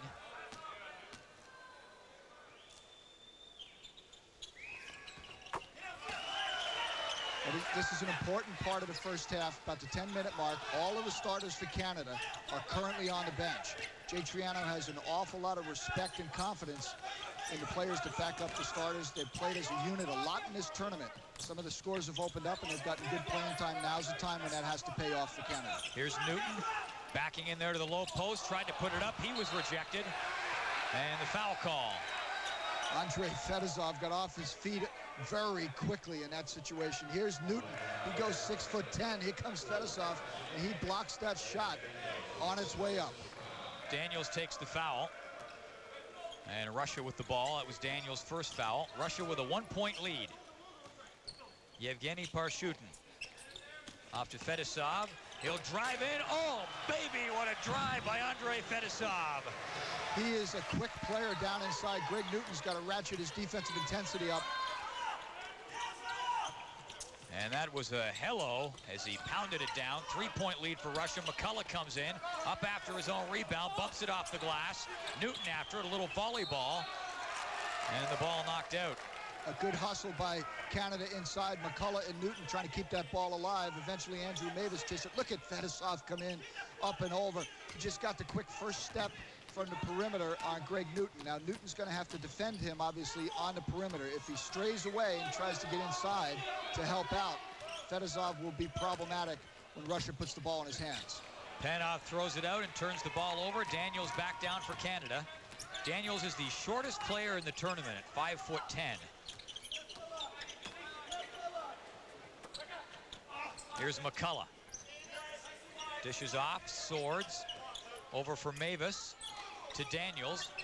10 seconds in the shot clock. Newton drives in, high post, puts it up. In after his own rebound, pulled down off the boards by the Russians, and Fedosov starts back down the other way. Comes up ahead, here's Panov. Works it back out. Oh, nice little fake and drive to the basket. Kirilenko. Wow. What a move by Andrei Kirilenko, the 19-year-old Russian. At full speed, 6'9", he comes into the paint area, catches the ball. Look at the pump fake. Elevates Todd McCullough, then goes to the goal and changes hands from right to left. A terrific move by the young Russian basketball player. Kirilenko, only 19 years of age. This his first major international tournament at the senior level, and he's been averaging 9.3 points per game. And with some offense like that, you know the best is yet to come from this young athlete. 8:26 to go in the first half. A 5-point lead for the Russians. Our coverage in Sydney 2000 continues in a moment. Here at Olympic Park in Sydney, and Canada with a big test, trailing Russia by 5. 8:26 to go in the first half. And make that 6. All the bench players in for Canada. Daniels at the point, Mavis, Swords, Newton, and McCullough.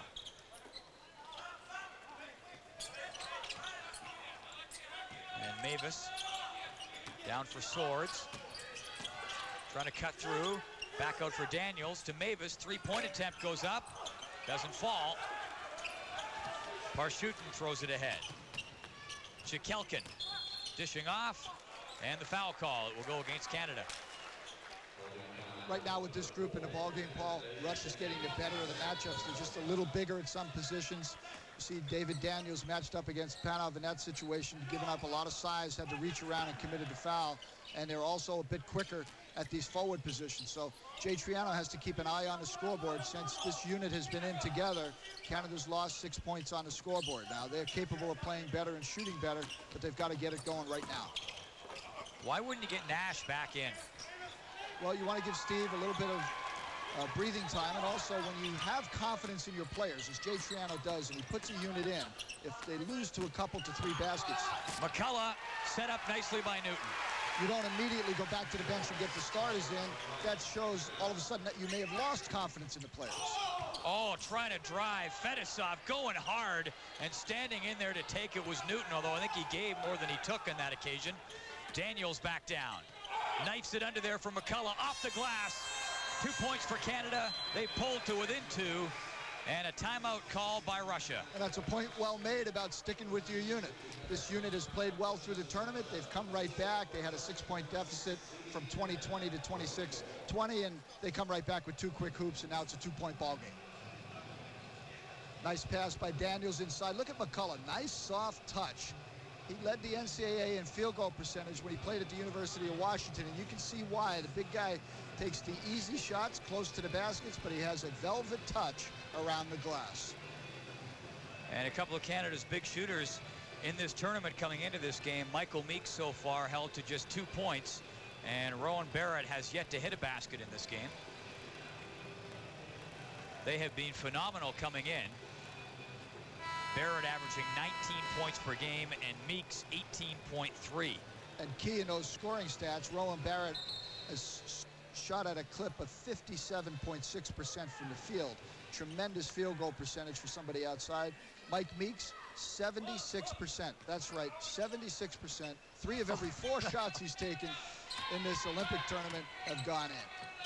Now, for somebody who's not a big basketball fan, just how phenomenal is that? I mean, how out of left field does that come? Well, a good strong night is 52%, 54% for a field goal shooter that's taken a reasonable number of shots. That's for one night. For one night, 76% for the tournament. For a guy 6'9" who's been shooting a lot of perimeter shots is sensational.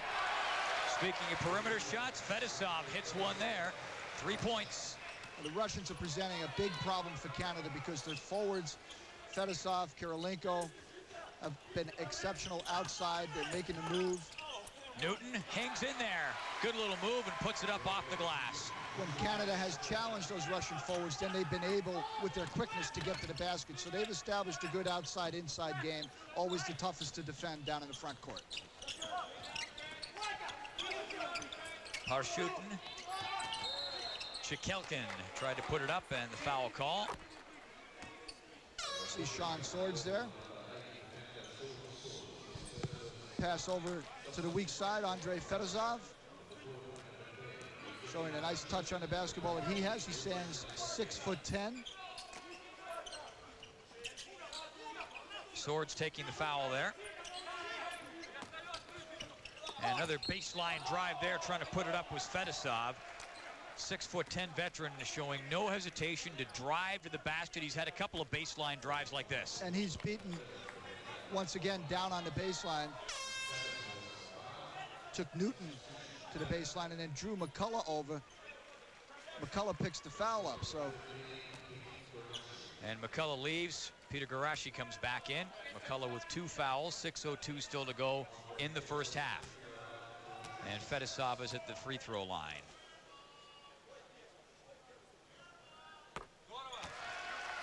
Canada has to do something to get Fedosov cooled down. He's really done a good job. He's shooting the ball well outside, and every time Newton has challenged him out there, he's been able to find a lane to the basket on a dribble. He has exceptional quickness.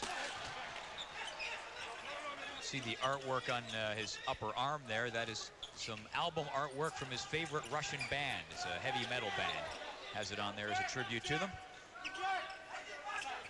Here's Mavis, lobs it up. Ball comes down, Nash. Now Garachi after it. Good rebounding by Canada. The fresh clock. Here's Swords. Throws it off to Nash. Nash trying to set the floor. Knifes it down low. Newton puts it up. Great pass by Nash. And superb move by Greg Newton down underneath. He went to the weak side of the basket, used the rim as an ally in releasing that basketball so the shot blocker can't get back through the iron. 2-point lead for the Russians. Fedosov puts it up. Net, baby. No. Nice touch. No, Paul, he has nothing more to prove. You simply have to close him out and play him. It's not a situation of giving him a shot if he steps outside and you think he's outside his range. When he's over half court, he's almost in his range. You've got to get out and play him.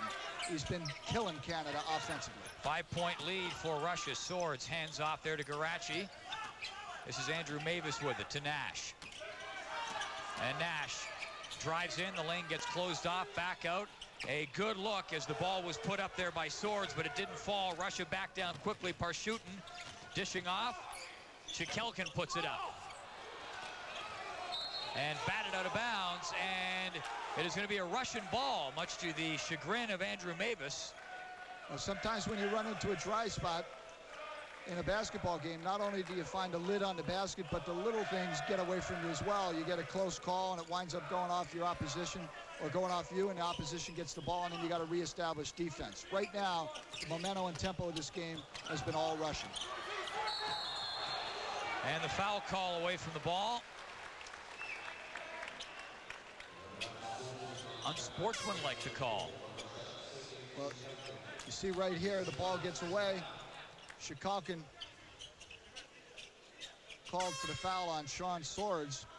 Didn't really look like it was that flagrant, but in the opinion of the referee, it was unsportsmanlike.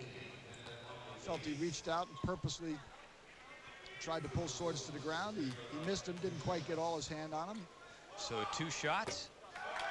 And possession of the basketball. So that's a break for Canada, but they've got to make their free throws. They certainly have not been hot from the field as this ball game has started. They haven't shot as well as they have in the tournament, and therefore haven't built a big lead early. And Swords sinks one, and then he will head to the bench. Rowan Barrett coming back into the game. Meeks also on the floor again for Canada. And Sherman Hamilton on the sideline waiting to come back. So Jay Triano at the next opportunity to substitute is going to have his starting 5 back in the game for the last 4 minutes of this half. 4-point lead for Russia. Just over 4 minutes to go in the half. A tight contest between 2 good teams. Barrett puts it up. Not able to land. Rowan Barrett is still looking for his first point of the basketball game. You saw Barrett hustle to get both feet on the ground over that white half-court line so that it wouldn't be an over and back call when he touched it. Nash comes in, back underneath. Garachi going to be patient. Finally, he goes up, and he'll go to the line. Peter Garachi, he's putting on a clinic down inside when he gets the basketball. Will not be intimidated by the quickness and the size of the Russian forwards down underneath. He's taking his time, getting his feet underneath him, good pump fakes, and then using that upper body strength, gripping the basketball very strongly, going up through the hit and trying to get it up on the backboard, looking for the 3-point play. Didn't drop, but he gets to go to the free throw line for 2 shots here. Bashmanov with 2 fouls, so he heads to the bench. Garachi hits from the line. He shot 93% in the tournament from the free throw line, and Canada as a team has done very well. They shot 82%. When you're shooting that well, you want to create contact and get to that foul line. It's a big advantage offensively. Well, it's one thing to play physically under the basket the way Garachi does and draw the foul calls, but if you're bad from the line, it doesn't do you much good. Garachi has been deadly from the free throw line. Comes back out, Morganov. 15 seconds in the shot clock. Canada within 2. And if they can get a hold here, dribbling in through the paint, laying it up was Fedosov. And Canada back quickly. Hamilton puts it up, 3-point attempt, wouldn't drop for him. And the Russians come back down. Yevgeny Parshutin. Chikelkin back to Parshutin. Nash watching him. See Russia spreading the court. They like to spend time with the basketball. They're a very disciplined team offensively. There's the dish off. Chikelkin puts it up. Good outside shooting from Russia in this first half. And Paul, we were talking about what does it matter spacing a couple of days ago here at the tournament. There's a prime example of an excellent play by the Russians. They had the players properly spaced. As soon as the help defender moved, they found the open man for an easy wide open shot. Russia up by 7, 2:36 to go in the first half. Here's Steve Nash. Off for Michael Meeks. Gets a look. Likes the view just fine. Well, that's a good sign. Michael Meeks hadn't gotten off a long-range shot in the first half. He's been shooting very well in the tournament, but he gets to take that to the locker room with him, realizing that his shooting touch hasn't left him. If you're a Canadian fan, you'd like to see Rowan Barrett heated up. He's been good for Canada, great heading into this game, averaging 19 points a game, but he hasn't hit one yet in this one. See how spaced Russia is on the floor. Everybody's spread out. Parshutin works it over, little fake, and then up it goes. We've seen that a couple of times from Fedosov. Guy is dynamite. Paul, I got to tell you, that is one great shooter. Not only did he make the shot, he made the shot off the glass. That's not something that you routinely see in basketball these days. It takes an exceptional shooter to work on that shot. It's a great shot, but you have to have a great touch to make it from that range and then be 6'10". Michael Meeks didn't have the range on that shot. A minute and a half to go in the first half. And Russia with a 7-point lead. It's been all Fedosov in the first half. Parshutin drops it off, and Kirilenko makes a point, pounds that one through. Maybe I should revise that. Parshutin has also been terrific because he's penetrated not only for baskets for himself, but he's created a lot of assist opportunities. He has obviously picked up the challenge of facing Steve Nash, who has been spoken of by most people as the best point guard in this tournament, save for the United States team. And you have to admire Parshutin, who's been up for the challenge and been there step for step against Nash and looked great. Well, Steve, sometimes he's a gambler when he plays, and he has success. But you see here, wide open penetration down the lane, and one of the reasons for that is Russia has just spread the court out. They've got players on either sideline, a post player at the top of the key, one down underneath the basket. And Parshutin has been able to dribble penetrate. And when you have your players that spread out, you don't get the advantage of getting a teammate to step in and help out and clog that dribbling lane. If Steve Nash gambles or tries to get at the basketball and misses, then it's a wide open lane. So they'll make some adjustments at halftime, and Steve's a smart enough player to take a different approach defensively with Parshutin. Garashi 6 for 8 from the line. This is Parshutin, switches off there with his brother Zahar. Gets it down along the baseline. Fedosov tried to put it up, and the foul call under the basket. 44.1 seconds to go in the half. An 8-point lead for Russia. And Kirilenko crashing from the weak side. You see the pass inside. His missed, and here's Kirilenko inside. Sherman Hamilton lowers the boom as Garashi comes over his back.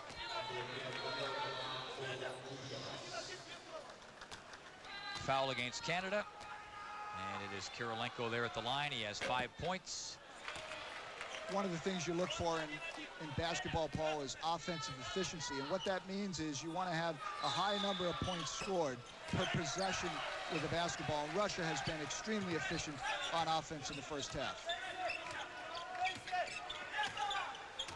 Sherman Hamilton. Off for Meeks to Nash. Rowan Barrett cuts back, freed himself up, and reaching in was Kirilenko. He'll take the foul. 27.6 seconds to go.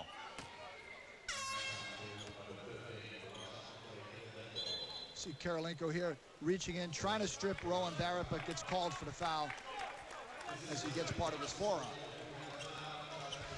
Timeout called by the Russians. 27.6 seconds to go in the first half. And Russia leading 43-34. Well, Canada's had a hard time defending Russia. They haven't been able to get back in transition. They haven't shot the basketball that well themselves, and therefore Russia has gotten the defensive rebound and gotten out and gotten some easy, fast breaks. As well, Canada's had a very difficult time matching up against Fedosov, number 12. He's done a terrific job in the ball game. Kirilenko has been a good complement to him down inside, and they're going to have to perhaps change some defenses and certainly take a look at getting a switch up on whatever matchup they think can work. Jay Triano is a master as a coach at defining where the weakness is in a half and making a halftime adjustment. And he sometimes will go 3 players deep on this team until he finds the player that has the appropriate matchup. Whether that's offensive firepower or whether that's defensive tenacity, he'll continue to rotate players until he gets it the way he wants it. This is not a huge Russian team, but they are big and athletic. Canada played them back in June and ended up losing by 5 points. So they match up well against them. And it's going to be a great second half. Well, when Canada plays against teams that are medal contenders, they have to have all the components of their offense humming. They are a good fast break team led by Steve Nash. Garachi, McCullum, Meeks can play inside, particularly off the pass, but they have to shoot well. Barrett and Meeks from the perimeter, along with Sherman Hamilton, are key players to establish an outside game. 7-point lead. And Russia working it down to get the last shot. 10 seconds to go in the half. Parshutin's done a great job controlling the court in the first half. Chikelkin from the high post, fall away and cans it. Clutch shot there from Sergei Chikelkin, just ahead of the buzzer. Had to go up, and on the fall away was able to hit. Look at him drift away. Impossible to block that shot. Nice soft touch by Chikelkin. In the first half, it was Andrei Kirilenko who was killing the Canadian team, as well as Andrei Fedosov, his outside shooting, racking up 13 points.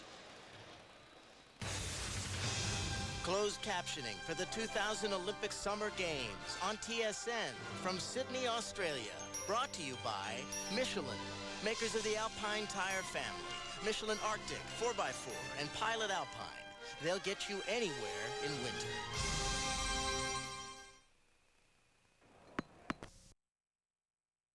About the second shots when you're in a ball game like this. Canada trailing by 13 points. Fedosov grabbing his right shoulder. He got banged on the last play. Here comes Rowan Barrett, puts it up. Not able to hit. Barrett does not have a basket yet in this game, and that is a killer when you're talking about a guy who, heading into the game, was one of Canada's best shooters in the tournament. Barrett shooting 19 points per game on average heading into this one. Morganov inside for a bucket, and then Zahar Pashutin comes down inside again, points in the paint. A big problem for Canada. Here's Nash on the follow-away, trying to put it up. He was stopped there. And Yevgeny Pashutin working it down, gets it up ahead. Fedosov back out for Pashutin. Morganov for Fedosov. 15 seconds in the shot clock. Pashutin, Nash guarding him. Kirilenko lobs it down into the low post. Fedosov backing in there against Meeks, comes away, hooked it up, it didn't drop, and Canada defending well. Nash will come back down.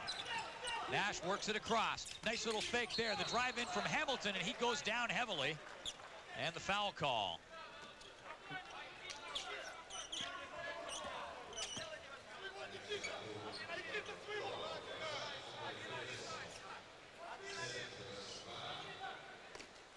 Canada moving it in.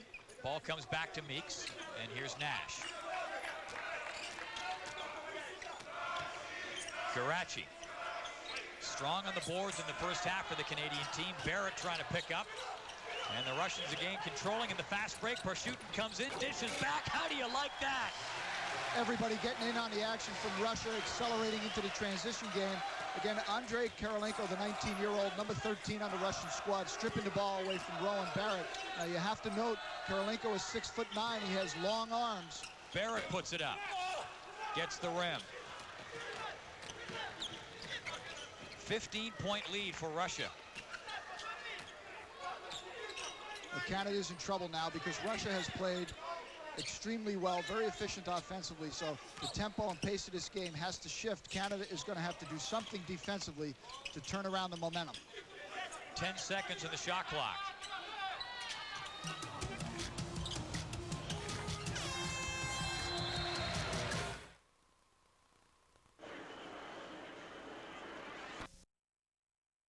Almost unheard of. They are a more realistic 33% so far in this game. And there's an example there. Those shots were dropping in the first 3 games. They haven't been.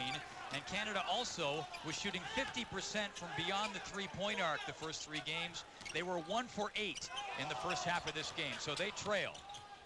55-38 the score. Paul, Russia continues to exhibit a lot of patience on offense, keeping Canada on the defensive end of the floor for the bulk of the 30-second clock once they get into their half-court offense. Pashutin puts it up. Yanked down there by Greg Francis. And something else you should know is that Steve Nash, Canada's point guard, is playing with a bruised left knee. He banged it against Peter Garachi in the opening game of the tournament against Australia. Didn't play a lot in the last 2 games, which was fine because Canada was against weaker opponents. But he seems to be struggling with that in this one. He didn't see as much court time as you would have expected in the first half, Brian. Well, that was just probably wise game management. At the time Steve was on the bench, Jay Triano had an opportunity to substitute freely. He normally does that around the 10-minute mark anyway. And Steve has been up and down the court at full speed. The question, whenever you get a bone-on-bone, you get a little bruise in the leg or the knee, the question is, how's your defense going to hold up? So that's a question we'll have to observe as the half rolls on. Nash goes baseline. Dishes off. Ball goes up from Francis off the iron. And Canada just not getting those outside shots that they were getting back in the first 3 games. And the fact that Greg Francis is in the game is testimony to that. He is a shooting specialist. Normally doesn't get time at this stage of the ball game, but Jay Triano deep in his bench looking for somebody to get hot from the three-point arc. Parshutin working it across for Fedosov. 8 seconds in the shot clock. He backs into the high post now trying to drive, and that's the offensive foul against Fedosov. So Canada will take over. 14:40 to go, second half. And Canada trailing in this game 55-38. Canada 3-0 in the tournament. Now the last time a Canadian team played this well, you would really have to go back to the Berlin Olympics in 1936 when Canada went 4-0. Then they ended up meeting the Americans for the gold medal, and they lost that game. They finished 4-1. And here you see Kirilenko, the sensational young Russian player down inside, operating. And then the pass goes inside to Morganov. The whole Russian front court has really made contribution in the first half. Just to give you an idea, Brian, of how the game has evolved since Canada met the USA for that gold medal back in 1936. Wonder how many points the U.S. put on the board to win the gold. Take a guess. 53. 19 points. That's in the back pocket of any one of the U.S. guards, or Steve Nash for that matter. You know, when you look back at success at the Olympics, though, you cannot overlook Jack Donahue's team in 1976 at the Montreal Olympics. Wound up losing in the semifinals, finishing 4th, just 1 place out of the medals. And at that time, that was a terrific result and really set the stage for and the platform and the base for the men's national team program over the last 24 years. No, they've had a couple of 4th place finishes, but no medal in basketball since 1936. And just to give you an idea of how long ago that was, I mean, none of these players were, of course, born, and chances are the majority of their fathers were not even born. It's a long time ago. Parshutin puts it up. He hits number 10, Yevgeny Parshutin. The Russian point guard has been solid in this game. 5 points, and he has 6 assists. See, great Parshutin taking that shot. Michael Meeks challenging him. Parshutin confident that Meeks couldn't get out there quick enough to give him any resistance. And the foul under the basket. Here you see the pass go outside from Morganov. Parshutin just lines it up. Mike Meeks late getting there. Meeks at 6'9", Parshutin 6'3", playing in the backcourt. You know, one of the things in the first half, Russia dominated the paint, Paul. They outscored Canada by 10 points in the paint, 26-16. Canada still hasn't cleaned up the inside game defensively. That's hurt them in the ball game. Their defense, which has been exceptional in the Olympics, gave up 59% field goal percentage to the Russians in the first half. Nash underneath, McCullough going hard, trying to come up with the travel call, and that hurts Canada. See Russia getting over so quickly with the forwards. Todd McCullough just shuffling his feet. But defense will be the key if Canada is able to make a run here. They just can't give up that high field goal percentage to the Russians. Well, they're down by 20 points now. The largest deficit staring Canada in the face in this tournament. Nash hits there, 3 points. 13-14 to go in the second half. Our coverage of Sydney 2000 continues after this.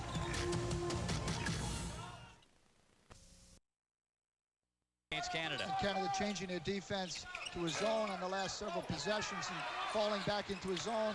Maybe that gives a little bit of an extra look. Russia maybe starts to get uncertain offensively, and they can turn the momentum around here. Newton underneath trying to go up, and he draws the foul.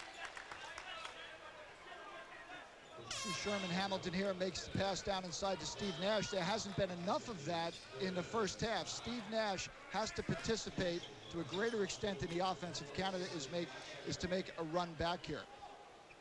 One of the problems when you fall into a zone in the second half and you're this far behind, Paul, is the offensive team gets an opportunity to spend a lot of time on the 30-second clock with the basketball. Greg Newton at the line.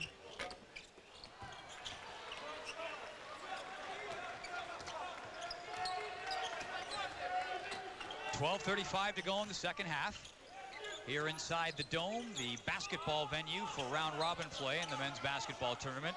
Quarters, semis, and final move over to the Superdome.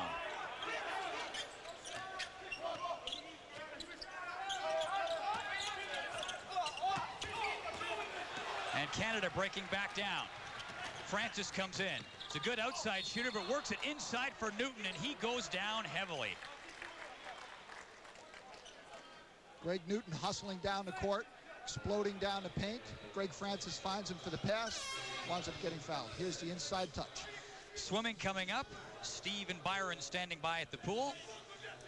In about a minute and a half, we will take you there live. The women's 50-meter freestyle final. We'll have it for you. Olympic Park is just jam-packed. 110,000 into the stadium for track and field. The swimming venue is full. Basketball, just a great, great Saturday. Nash puts it up for three and gets the rim. Not a great Saturday for Canada, looking at their first loss if they can't turn things around in the last 12 minutes here against Russia. Chikelkin around the perimeter. Parshutin takes it back. Yevgeny Parshutin. You see the time spent with the basketball, down 7 seconds on the shot clock. Chikelkin for Parshutin, 4 seconds in the clock. The shot goes up, and Canada manages to hold. Sherman Hamilton breaking back down. Canada trailing by 17 points, and they need to get a run going. No kidding. Nash gets it in for Newton, and he's fouled. 11:18 to go in the second half here. Canada's trailing by 17 points. Let's take you to the swimming venue. Steve Armitage and Byron McDonald standing by. 50-meter freestyle final. Gentlemen.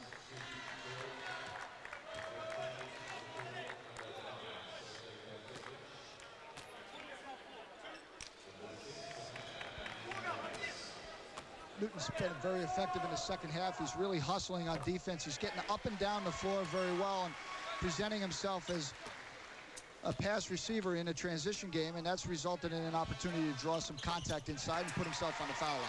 One good thing for Canada, they haven't taken any fouls yet in this second half. Russia with 17 fouls, so Canada's into bonus shooting already. That's a great point, because later on in the game, if you stay out of that foul trouble, then you stop the clock with the foul, but you don't send Russia to the free throw line. Conversely, if you draw them into contact with the clock stopped, you get a chance to chase the lead from the free throw line yourself. Fedosov puts it up, and an air ball. He couldn't miss in the first half. Francis breaks in off the glass, rejected there. Great hustle by Fedosov, and back up. Parshutin with it. That's a killer for Canada. Absolutely huge play for Andrei Fedosov. Francis got it. 3 points. And that's what Canada needs. They got to find a hot hand. Maybe Greg Francis can be that. The whole Canadian bench up on their feet. Jay Triano waving his hands in the air. When you make that kind of shot from the outside, then it energizes the defensive end of the floor. Canada down by 14. Francis, a great outside shooter, and you called it, Brian, if he can get hot. Fedosov with the fake steps into the key. And now Canada can close it to within 12 or 11 if they can hit a three-pointer on this possession. This is Nash setting the floor. You got to remember, dishes underneath. Newton trying to get in. Just no room at all. And he wanted the foul call. And he's still talking to the official right now, Greg Newton. The turnover. Nash coming down. Canada with numbers. Nash to Francis for three. Nash pulls it back down. Nash dipping and diving through the lane. Lays it up. Got it. Canada really on a roll offensively now. Triano is very animated on the sideline. Look at him. His hands are up over his head. He senses that if they can tighten down the defense here and continue a roll on the defensive end, they can dig their way back offensively as they start to loosen up. They're down by 12. 15 seconds on the shot clock for this Russian possession. Bazarevic moves it up ahead. Parshutin down into the low post for Fedosov. Back out. Bazarevic. And the whistle on the play. See, the ball is up on the rim, in the goal.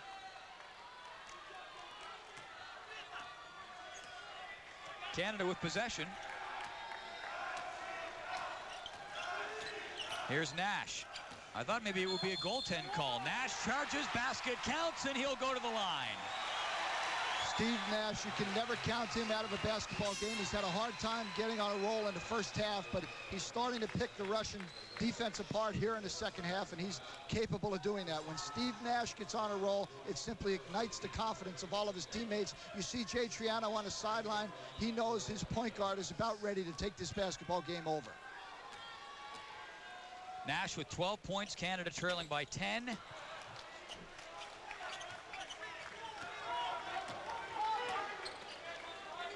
And here's Parshutin. Gets it up. Bashminov. Bazarevich. Chikelkin back for Bazarevich. This is the first action that Bazarevich, the backup point guard, has seen in this game. Yevgeny Parshutin, number 10, was in for the entire first half. Ball goes up. Parshutin doesn't hit. That's Zahar Parshutin, Yevgeny's brother. Nash coming back down for Canada. Dishes back. Newton thought he had a look. Tried to hit McCullough. Goes out of bounds, and Canada maintains possession. 21 seconds on the shot clock, and a timeout called by Russia. Canada was down by 20 in this second half. They have shaved it down to 10 and are on a roll. Our coverage of Sydney 2000 continues in a moment.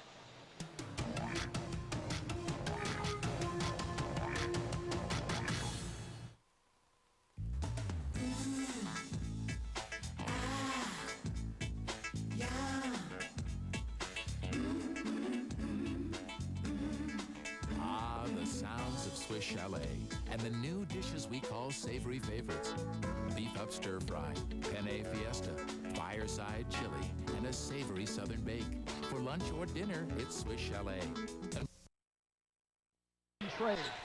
And Canada's been shooting 81% from the line. Canada has gotten maximum advantage out of changing defenses. They've been in this zone for 7 or 8 minutes, but one of the things that's important when you're in the last 6 minutes of this game, they have to explode out of those forward slots with great intensity and challenge every shot. You don't want to give an open shot up when you're in a zone. Nash with the drive, feeds it back. Francis, a little fake, comes in, tried to put it up, slapped away by Chikelkin, and breaking back down and finishing off with the layup is Zahar Parshutin. Well, the combination of good defensive rebounding by Russia, with Canada being cold on their outside shooting for much of the game, and good defense, digging away turnovers, reaching, slapping, deflecting, has put Nash underneath for McCullough, up off the glass, gets the basket, and he'll go to the line. Canada has trailed by as much as 20 in this second half, shaved it to 10, and now it's at 13. And you see Morganov blocking the shot there, or the pass from Greg Francis, and Russia going back on a replay into that fast break transition game.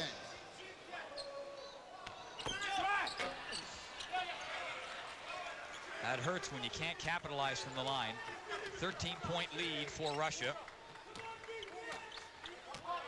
And a couple of the key Russian players in foul trouble. In particular, Andrei Kirilenko, number 13, playing with 4 fouls. Parshutin dishes back. Chikelkin back for Parshutin. Dishes off to his brother. Yevgeny Parshutin puts it back. Chikelkin up, and Nash pulls it down. He's got Francis with him. Nash will come in to Francis, drives, tried the layup, and it didn't go.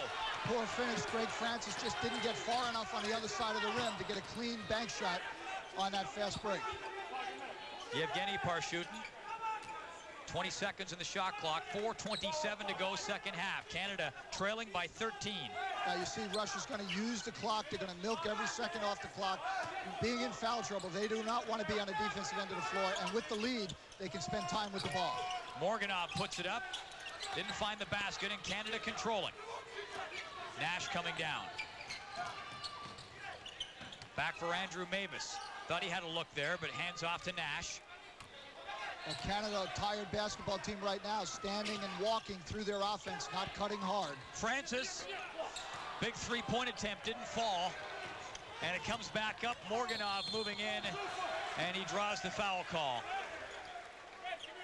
You see that advantage when Russia gets those big forwards out into transition. Greg Francis playing in the backcourt for Canada at 6'2", greatly mismatched in terms of the size advantage. Morganov goes to the the goal hard, and Francis reduced to having to defend him. Morganov at 6'11", out in front of the break. Rowan Barrett coming back into the game for Canada. He'd been jam-packed for this game between Canada and Russia. 3:45 to go, second half, and time starting to tick down on Canada. They trail by 14 points. Nash from McCullough underneath. And Canada, which was shooting almost 60% from the floor coming into this game, just not duplicating that kind of performance so far in this one. Well, they come out in the first half, Paul, and they lost their confidence with about 10 minutes gone in a half. Nothing seemed to drop. Now they're in a situation being challenged by the big Russian forwards inside of rushing their shots, catching the ball and getting rid of it just a little bit too fast. You got to take your time, be patient and thorough when you release the ball in traffic.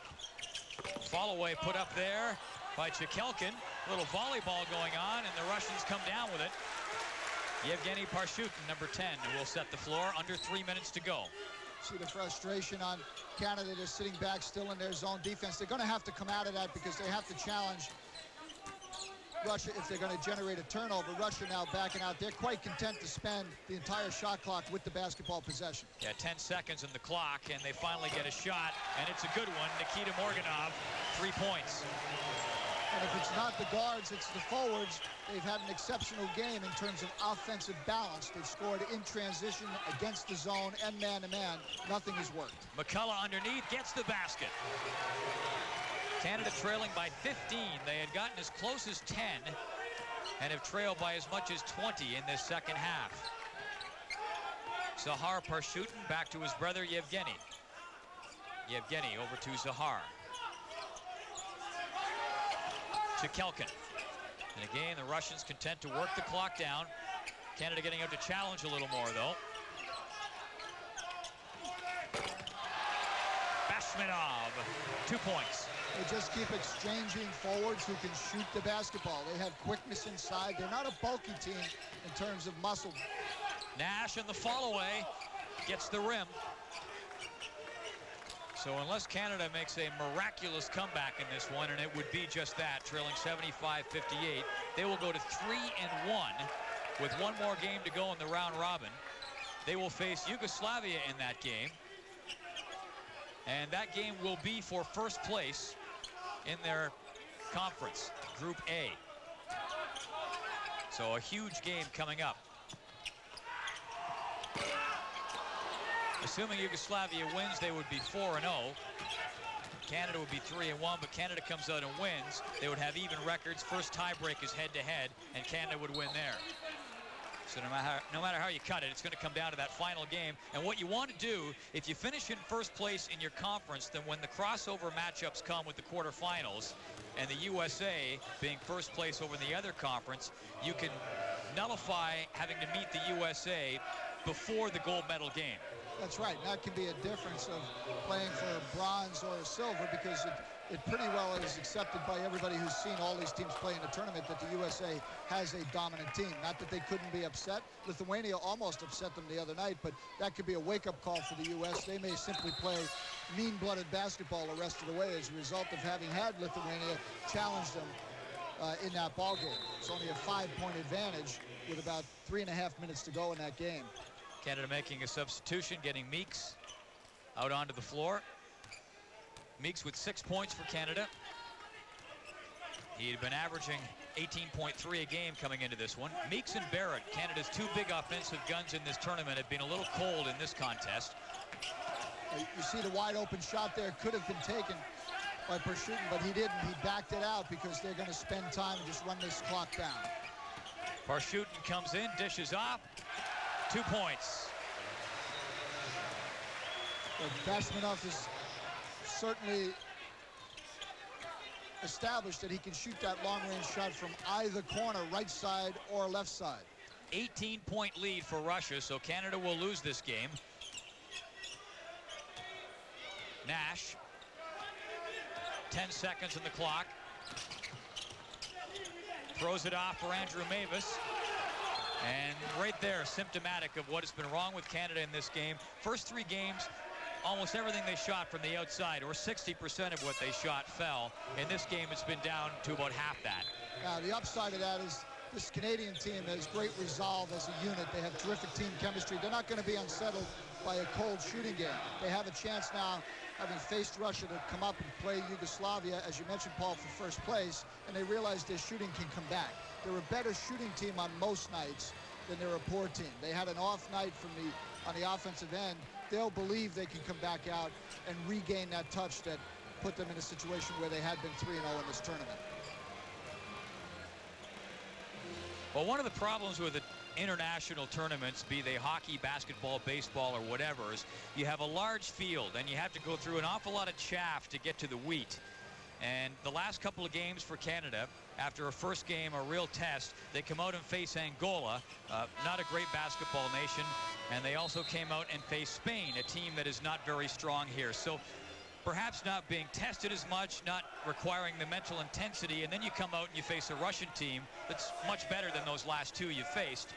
It's kind of tough to just click it on again. And I mentioned, or started to mention, the Russians not a bulky team from a muscular point of view, but they're very wiry, and they're extremely strong, terrific basketball bills, and quick off their feet with a lot of guys 6'10", 6'9". Bazarevich moves it over, and traveling call, basket doesn't count. 1.4 seconds to go.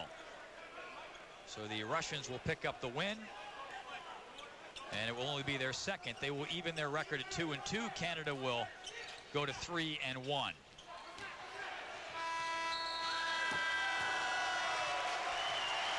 So 77-59, the final, Russia against Canada.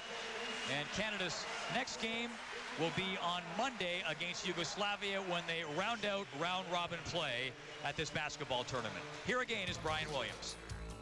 Or Dave Randorf. Brian, of course, on the other network on ZBC. Here are the standings through 8 days of competition. It's a very complicated situation now. It was originally reported by many, including us, that Canada can finish no worse than third in this group and avoid that fourth spot and the crossover meeting with the United States. Well, FIBA, the governing body over this tournament, now says, no, that's not true. If Canada, Russia, and the Aussies were to finish tied after they all play one more game, Canada could drop down to fourth based on a very complicated tiebreaker scenario. However, there is still lots to decide. As mentioned, Canada plays Yugoslavia on Monday. The Russians play Angola, and Aussies play Spain. So the Canadians can take care of things on their own if they are to beat Spain. Otherwise, they'll need yeah, that's Spain. Otherwise, they'll need it's so complicated. Bottom line is, let's see what happens on Monday, folks, and it's not locked up for third. Steve Nash, by the way, we told you right off the top that his knee is bothering him. Certainly didn't look that way. 15 points, 4 assists, and he leads the entire tournament in assists with 7.3 helpers per game. Helped, of course, by that 15-assist performance that he had against the Aussies. We will take a quick break, and when we return, our attention will be focused on Bondi Beach and beach volleyball. You are watching. If the Canadians lose, they then have to wait for the result of the Australia-Spain game. And Australia wins that game. Opportunity to do what we did in the second half. That's Steve Nash, who leads the tournament, averaging 7.4 assists per game, and he's fourth in scoring average, tied with Vince Carter. Boy, I tell you what, you talk about a guy who loves to play basketball, who loves to play for his country. It sounds like a cliche, but it isn't. Steve Nash, just as proud to play this basketball tournament as he is to play in the NBA. And there's a message for those Canadians who decided not to come here. So the final standings in men's basketball Group B, Canada finishes atop with a 4-1 record. Yugoslavia slips to second. Australia, with the win tonight over Spain, sneaks into third. And what a huge win that is, because they avoid the U.S. and they can leave that to the Russians to play the Americans in the first round. Speaking of the United States, the Americans closed out the round robin today with a game against France. The French led this game by 10 points. About 6 minutes in, the crowd at the Dome sat there in stunned silence. Could the Dream Team finally be beaten? Well, no. Vince Carter went to work, and the Toronto Raptor was at his high-flying best. You name it, alley-oops, baseline drives. Those were excellent. Carter had 13 points, but that's not what they're going to talk about after this game. It'll be this: the steal and the dunk over Frederick Weiss. 7'2" French center Frederick Weiss, who apparently is about to go and join the NBA's New York Knicks. Vince Carter jumped over a man who is 7 feet, 2 inches tall. Went right over him. Put this up with the NBA Slam Dunk competition and some of his highlight dunks in the NBA, but wow, the crowd just gasped in amazement at that one. So too did Kevin Garnett. Americans win at 106-94. So the United States, in 3 Olympics with the Dream Team format, has yet to lose a game, has won the gold medal every time. But worth noting, 2 of the slimmest margins of victory for U.S. Dream Teams come in these Olympics. 9 points over Lithuania, followed by a 12-point win over France. So the American margins are slipping, even if the results aren't. So the final standings in Group A have the United States at 5-0. No surprise there. Italy comes in second. Lithuania, the bronze medalists in Atlanta in 1996, fall to third, while France sneaks in despite the losing record at 2-3. Shock there. China, despite 3 7-footers in the lineup, finishes 5th and out of medal contention. So there's more to this game than just height, as it turns out. So here are the quarterfinal matchups. The United States against the Russians. Shades of 1972 and the controversial Russian win over that American team. And of course, the Russians are the last team to beat the United States in Olympic competition. That was in 1988. David Robinson and a team of collegiate players. Yugoslavia will face Lithuania. Canada takes on France, and Italy meets Australia. Canada gets the winner, should it beat France, of the Italy-Australia game. When we come back, some great tennis from the Sydney Tennis Center.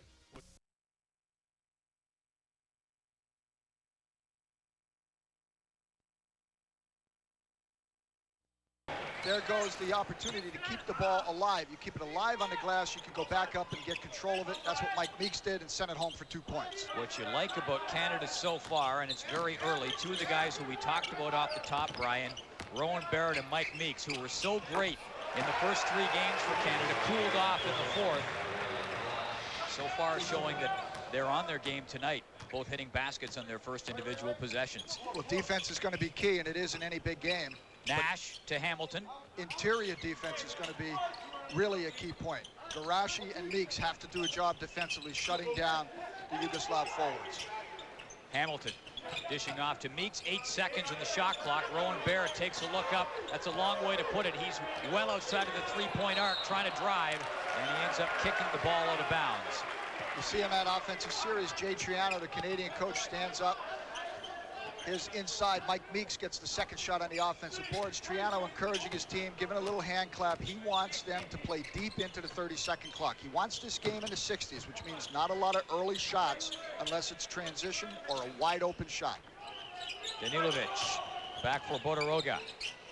Bodiroga works it up to the high post, and the foul call, I believe it's going to go against Rowan Barrett. Or perhaps Meeks. And indeed goes against Barrett.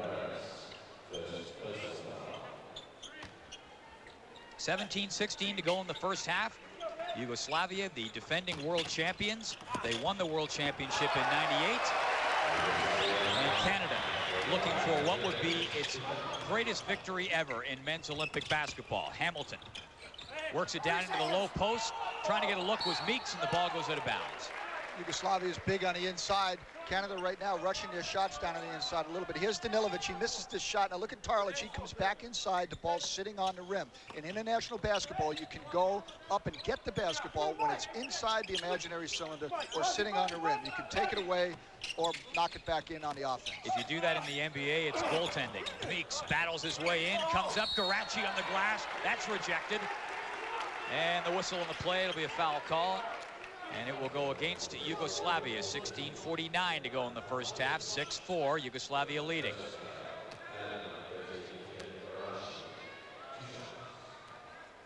Peter Garachi is at the line. He's a good free throw shooter. Having said that, he rims one out. Shooting 87% for the tournament, however, and that's excellent percentage from the free throw line. Anything over 80%, you're doing a great job. And so important because when you're a post player the way Garachi is, it's one thing to get up there, play physically, and draw the fouls. It's another thing to get to the line and take advantage of them. That's right. You really hurt your team when you're an inside man and they put the ball in your hands. You draw the contact and can't make the free throws. Canada does a good job at that. Bodiroga, nice drive through the paint, laid it in off the glass. It's a 3-point lead for Yugoslavia, and Canada turning the ball over. Obradovic. Bodiroga gets it underneath. Oh, an easy look for Tarlic, and he missed that. But Yugoslavia controlling on the board. Yugoslavia goes well from the weak side without the ball. Canada cannot turn and look at the basketball. They've always got to maintain eye contact with their defensive check. And that's a 5-point lead. You see how patient Portoroga is. He's 6'7". He's going up against Steve Nash. He got Steve back down into the post. Tremendous size disadvantage. Didn't even rush his shot. Just took his time, squared up, and completed the bank shot. This is Barrett over to Nash. Nash playing with a sore knee. And the extent of the damage to the knee, a bit of a secret, bit of a guessing game as you'd expect. Nash drives through, tries to put it up. Ball goes out of bounds. It may be a guessing game, Paul, and I did have an opportunity late in the afternoon to talk with Jay Triano, the Canadian coach. Here you see Portoroga go hard to the basket, and he said that Nash's knee was just fine. So we'll have to keep an eye on it, but Canada is certainly saying that his knee is fine. He's recovered from a bruise that he had 3 games ago. Well, what's he going to say? It's one of those situations. Hamilton puts it up, drives baseline, up off the glass and gets it. Injury's always a touchy subject when you get into playoffs in the NBA or in this case. And it's such a small world now, too. It goes into a Canadian newspaper. Somebody clicks on the internet, the whole world knows. Absolutely, and I think now what you got to do is the telltale sign is how he plays defense. Steve Nash is an excellent defensive player. We'll see how he's able to shut down his matchup with Bradovic tonight. Portoroga got it up into the high post. Danilovic cut across, and he hits. Keep in mind, Danilovic is a guard, so he gets in that paint and elevates at 6'7". He has extension comparable to any forward. Down in the low post, Meeks trying to match up there against Tomasevic. Nice little change of hands there. Mike Meeks goes up on the inside and extends over top using his left hand. 3-point lead for Yugoslavia. Portoroga looking for a lane. Trying to come off the screen. He got free long enough to put it up, but caught the rim. Nash breaks back down, up ahead to Barrett, and a little butter on the hands. Wasn't able to get a grip on that ball, out of bounds, and Yugoslavia will take over. Yeah, that's a tough situation now. You see Portoroga inside. He elevates. Obradovic. Nice little dribble move, gets to the top of the key, puts it up. And on the putback, the basket goes to Danilovic. Danilovic has to be kept off the boards. You cannot play him like an ordinary guard. You've got to maintain position between he and the basket. He's just too tough inside. He loves to score. He also goes to the basket hard without the basketball. And on the release of the shot, he'll crash the offensive board. Sherman Hamilton right now matched up with him. He has to step up and do the job. Foul away from the ball against Obradovic. Obradovic with it now, gets it up ahead. Portoroga comes in, dishes off. Nice movement of the basketball. 1, 2, 3, and in the basket it goes. Tomasevic finishing off. So Yugoslavia going on a bit of a run. And they have a 7-point lead against Canada with 13:47 to go in the first half. See the turnover here in transition game. Portoroga, nice dish off inside. He gets the basketball to Tomasevic. Easy 2 points. Portoroga called magic in Yugoslavia. With respect to Magic Johnson, they think he's a forward, 6'9". He has guard-type tendencies, and he dishes the basketball exceptionally well when he's in transition. This is an incredible basketball nation, Yugoslavia, and when you consider the strife that has torn that area of the world. They were actually suspended from all international play from 1991 until 1995 by the United Nations because of human rights abuses. And that was a critical blow to the country's psyche because team sports, particularly basketball and handball, hugely popular. They came back to compete in 1995 and made a huge statement in coming back by winning it all that year. And they are back with a vengeance. Finished with the silver medal in 1998 in Atlanta, and they continue to be a power. Pardon me, 96 in Atlanta. They won the World Championship in 98. That's right. They also, in 4 of the last 6 European championships, they have been established as the top team, winning those crowns as well. So they have a rich basketball tradition. Rowan Barrett, baseline, puts it up. Oh, he paid the price there, but didn't get the basket. Back quickly, Danilovic dishes off. Yugoslavia with numbers. And Danilovic with the basket. 9-point lead for the Yugos. And Canada had to come out big defensively here, but it's Yugoslavia who's turning the tables on them, using their quick hands. Nash cuts in. Oh, nice little move by Nash. Left hand puts it up. Little volley ball. Garachi couldn't get to it.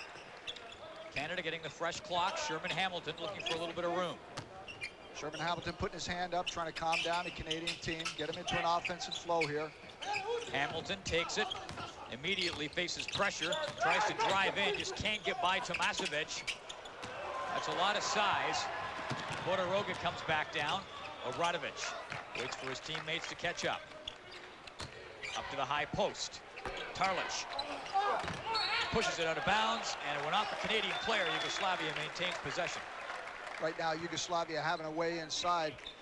Here again is Danilovic on the fast break. He gets up and slam dunks home another 2 points.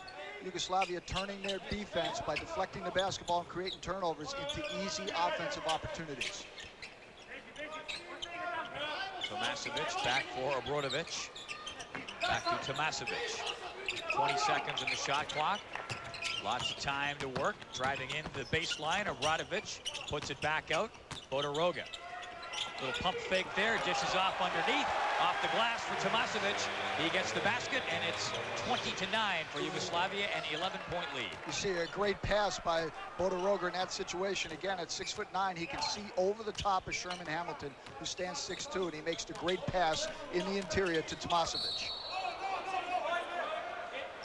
And that'll be a foul. Meeks was pushed by Tomasevic into Nash. Tomasevic 6'9", 229. When he gives you a push, you know it. In the ball game now, Željko Rebraca, number 11 in the white jersey for Yugoslavia, and Todd McCullough coming in off the bench. So a couple of big men. Rebraca at 6'9", drafted by the Toronto Raptors. They still have the rights to Rebraca. He's playing now in Greece. Outstanding player in Europe. There's McCullough on the follow away, puts it up and gets a foul call. 2 fouls, by the way, on Tomasevic for Yugoslavia, and he has gone to the bench. Their big power forward. Canada has been really dry offensively, Paul. They just haven't been in rhythm at all. It's a little bit of an extension from the last game against Russia. Jay Trianos has to come up with a combination that just starts to light up the outside. They're a good shooting team and have shot well in this tournament, although not over the course of the last game and a quarter. But they can put the ball in from the arc, and that would loosen up the interior defense of Yugoslavia if somebody can get hot from the three-point arc. Sean Swords and Andrew Mavis both into the game, as well as McCullough. Nash remaining out there. And I got to think that Nash is going to play as much of the game as he possibly can. Canada will need him to put on a performance similar to the one he did in the first game against Australia when he picked up 15 assists, picking apart the Australian defense. And Bodiroga making a very smart move there, splitting the defender. When you get double teamed in basketball, you're accepting that pressure. Oftentimes the best thing to do, whether you have a live dribble or you can step through and get back to balance and shoot, is split the defenders, go right between them. Bodiroga masterfully executes the move.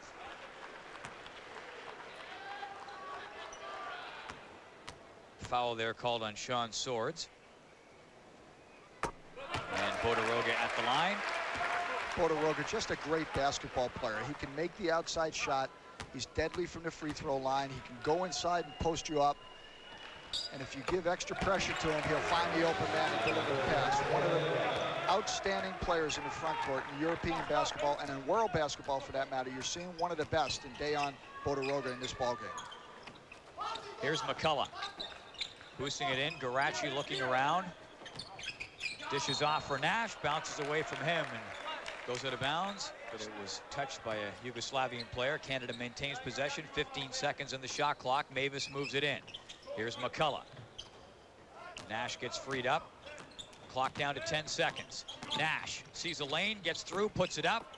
McCullough on the board, gets the basket, and will go to the line. Well, that's great. McCullough really does a great job on the backboards. He doesn't jump very high. He's not an exceptional leaper, but he does have tremendous sense for the basketball. Here's Nash shooting the ball. McCullough gets right to the front of the rim. He uses that 7-foot frame of his to collar the offensive rebound, gets the putback, and then the foul.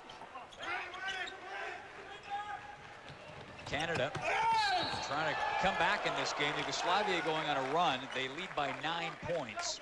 And the foul call there. Yugoslavia players very loose and relaxed. They have a great deal of confidence in themselves as basketball players. They'll release the ball early in an opportunity break situation. Danilovic gets out ahead of all the defenders, and that's in that last possession, and Obradovic puts the basketball right on his hand, free to take the shot. Sometimes you can play more relaxed too when you get a lead in the ball game, as Yugoslavia has built to this point in the ball game. 10-point lead, first 10 minutes, you're starting to realize that you may be able to control the game on the offensive end. You take a little bit of a risk. 11-point lead for Yugoslavia, and here comes Nash. Swords knifes it down there from McCullough. Off the glass, doesn't sink, goes out of bounds, and Canada maintains possession. Todd McCullough normally has a great touch around the basket. He misses that one, but in his university career, University of Washington Huskies, led the NCAA in field goal percentage, so when he gets his hands on the ball inside, it's going to go in the hoop. Nash, nowhere to go. Being watched there by Obradovic. Finally, he comes in, trying to get it to Garaci, and it is tough going under the basket. Nash gets a good look and finds it. 2 points. Nice look by Sean Swords, who dribble penetrated right into the paint, found Nash all alone down on the baseline. And just prior to Nash putting that shot up, a couple of attempts right underneath the basket met with no success because of Yugoslavian size. Turning around there, trying to put it up, Tomasevic. They bump at it, goes out of bounds. Canadian ball. That's good fortune for Canada right there, but you see Tomasevic all alone taking on 3 Canadian players. The Yugoslavs are very strong. Here's a nice pass down inside to Nash on the baseline from Sean Swords. They just have that extra advantage, couple of inches, very strong in the upper body, and Canada gets the ball down inside, getting pushed out far too McCullough often. trying to dribble in, puts it up and gets the basket. There's that nice turnaround jump shot, that nice release on the basketball from McCullough down on the baseline. 9:34 to go, first half. 7-point lead for Yugoslavia. Handoff there to Obradovic. And Nasho with pressure on him. Danilovic had to pull down the high pass into the paint, puts it up, gets the basket, and he'll go to the line. Well, I'll tell you, he's on fire at the beginning of this ball game. He had that huge step to the basket. You see him here, accelerate, steps right past Swords and just elevates. Nobody even near him to challenge that shot. Nice soft touch. Sean Swords, he has the look of exasperation on him. He is a hustling basketball player. He earned his way onto this Olympic team, diving on all the loose balls, taking the defensive challenges, working at 110% when he gets playing time. But he's in a tough matchup tonight with Pedro Danilovic. Just took his second foul. Swords with the ball here. Just over 9 minutes to go in the first half. And Canada trailing by 10. Nash back out for McCullough. Works it around. Mavis trying to get a peek through. Back out for Swords. Nash. McCullough trying to post up there. Nash will drive in. McCullough still trying to get loose underneath. 3 seconds in the shot clock. He's got to put it up. Nash does. Didn't get the basket, but he gets the rebound. And then is blocked by number 11, Rebraca, and gets the foul call. Steve Nash, such an aggressive basketball player. He looked for every opening he could possibly find.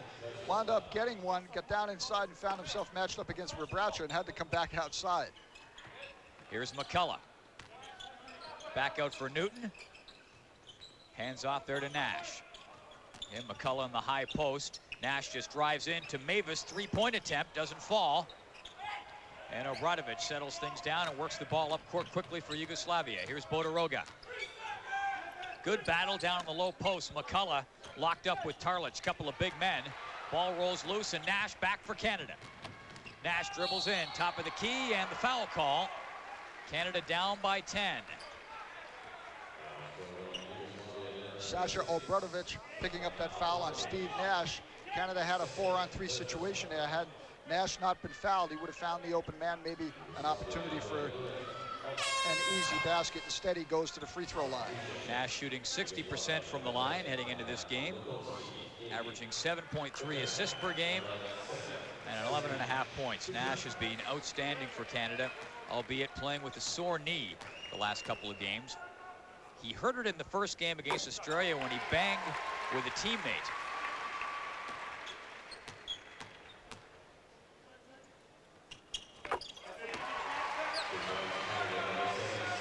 Canada within 8. Canada extending their defense a little bit here now. A 2-2-1 full court press. Just want Yugoslavia to spend some time with the ball. Wide open was Bodiroga. Works it back out. Lukovsky back for Bodiroga. Down in the low post for Rebraca against McCullough. Rebraca turns around. Couldn't get it up over McCullough. Caught the rim. And Canada controlling. They can shave it down to 6 points if they can score here, or 5 with a three-pointer. Here's Mavis. Gets it back out for Swords. Back over for Nash. In for McCullough. Trying to back in there against Rebraca. And rebounded by Danilovic. Danilovic drives through. An offensive foul called on Yugoslavia.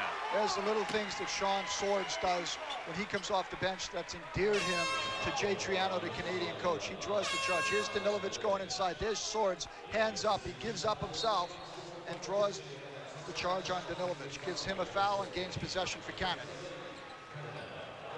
Danilovic now with 3 fouls, so he has to come out. 7:26 still to go in the first half, and that is significant. One of their key players drifting into the vicinity of foul trouble.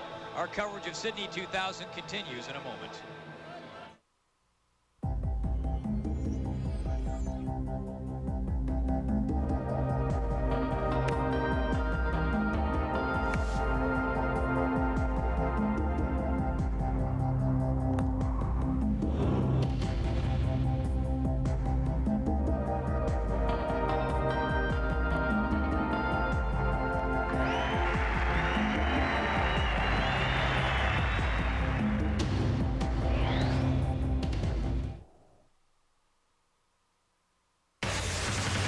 The 2000 Olympic Summer Games on TSN from Sydney, Australia. Brought to you by Labatt Blue, proud sponsor of the Canadian Olympic team. A whole lot can happen out of the blue. And welcome back to the Dome, site of round robin play in men's and women's basketball here at Sydney 2000. This is the final night of the round robin portion of the tournament. And it's Canada going up against Yugoslavia. Canada's 3-1. And their first loss coming in their last game out against Russia. Here's Nash, drives in, and the foul call. Here's where Steve Nash's approach to the game becomes valuable to Canada. Yugoslavia in the bonus situation, which means on every foul, Canada parades to the free throw line. Nash, a penetrating player, creates a lot of contact. Lukovsky taking the foul there, and Nash goes to the line again. Nash with 4 points so far for Canada. Make it 5 after that.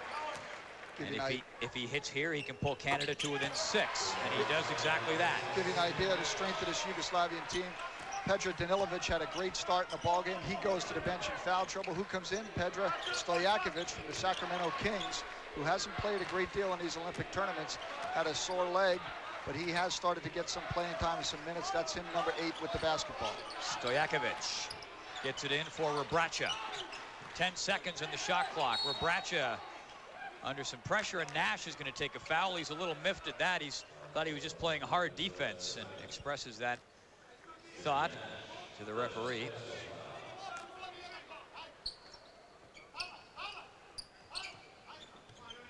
Tarlich hands it off. That was Nash's first foul, by the way. Lukovsky. Stojakovic. Tarlich down into the low post. Bodiroga. 10 seconds in the shot clock. Bodiroga with a little fall away and caught nothing but air. Yeah, that hurts when you get Bodiroga into a situation where you deny him access to the basket. You've got to get the rebound. Lukovsky drives right down Main Street and lays it in. See, Lukovsky went right at Todd McCullough. When you get the big man, if you want to negate their ability to block a shot, you draw contact. He put his elbow right in the chest of Todd McCullough, freezing him defensively, and the little guy was able to get the shot off over the top of Todd. 8-point lead for Yugoslavia. And from traffic, Nash puts it up. Lukovsky coming back down. Drives it in. Lukovsky now. Back for Tarlich. Canada wants to play this game at a very slow pace, but Yugoslavia is excellent also at a disciplined pace. They play a lot of basketball games throughout Europe at this pace, games in the 60s. Three-point attempt goes up, just skims the rim. That was Stojakovic with the try, and Canada will come back down with a chance to shave the deficit. They trail by 8 points. And Nash lobs it into McCullough. Nice grab. Does he have anywhere to go? Up and over and in. Yes, he does. He's got such a delicate touch for a big man. That's a tough shot down on the baseline. You don't have any background. You got to be fairly precise, and Big Todd catches the rim. It bounces around and rolls in. That's because he has a soft touch. Canada within 6 points. Driving into the paint, the dish underneath. Oh, solid defense to turn Bodiroga back, but persistence pays off for the big Yugoslavian, and Bodiroga gets the basket. Bodiroga so patient down inside under intense pressure. Here, Lukovsky goes down the middle, goes right to McCullough, makes contact, then releases the ball in the right hand. Now McCullough's down at the baseline here. You see Big Todd, he makes contact with Rebrachka, turns around, nice delicate touch, and there's McCullough. First block, second, he gets off his feet and then down on the top of Bodiroga. Bodiroga, patient, pump fake, lift the defensive player up. When he gets in the air, then go to the basket, you draw the foul. Those big forwards for Yugoslavia, and Russia for that matter, the game we saw the other day, they'll just wait you out under there. They are so patient and so determined. And that comes from experience, Paul, and also strength, superior strength. They know how strong they are with the basketball in a crowd down Nash, there. 3 points, and didn't fall. Canada cold from beyond the three-point arc the last couple of games. Well, they're playing like they're steering the basketball rather than shooting the basketball. Everybody's taking aim.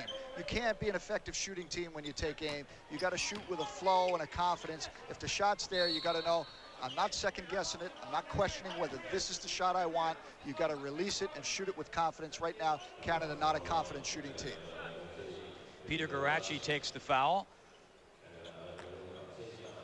And that's Garaci's first. No real foul trouble yet for Canada. McCullough has 2 on him. Sean Swords with 2. Meanwhile, the Yugoslavians, one of their big men, Predrag Danilovic, is on the bench with 3 fouls. He has 13 points, and that's good news for Canada.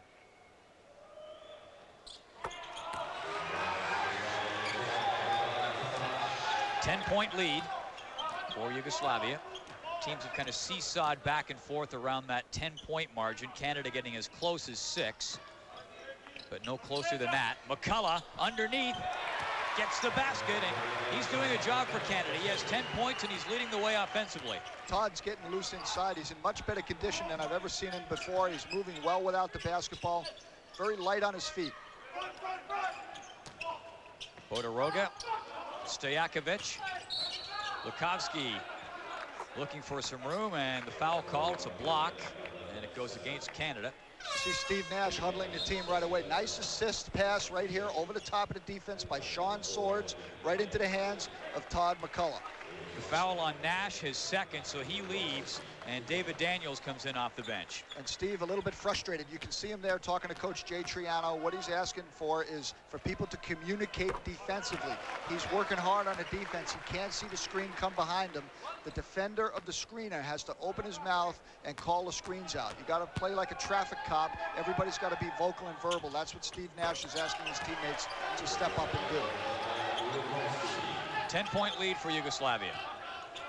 3:45 to go in the first half, and Canada must win this game in order to avoid facing the USA in the quarterfinals. They can control their own destiny. It is in their hands. With the win, they have nothing to worry about. If they lose, then they have to hope that a game being played later tonight between Australia and Spain sees Spain pick up a win. You see the foul right there by Lukovsky, trying to overplay and get in the passing lane against David Daniels. Doesn't quite get there, winds up crashing into him. Daniels on the line. David Daniels, 5'10". He is the shortest player in this tournament. has hit a couple of key three-point baskets for Canada, coming in off the bench in relief of Steve Nash.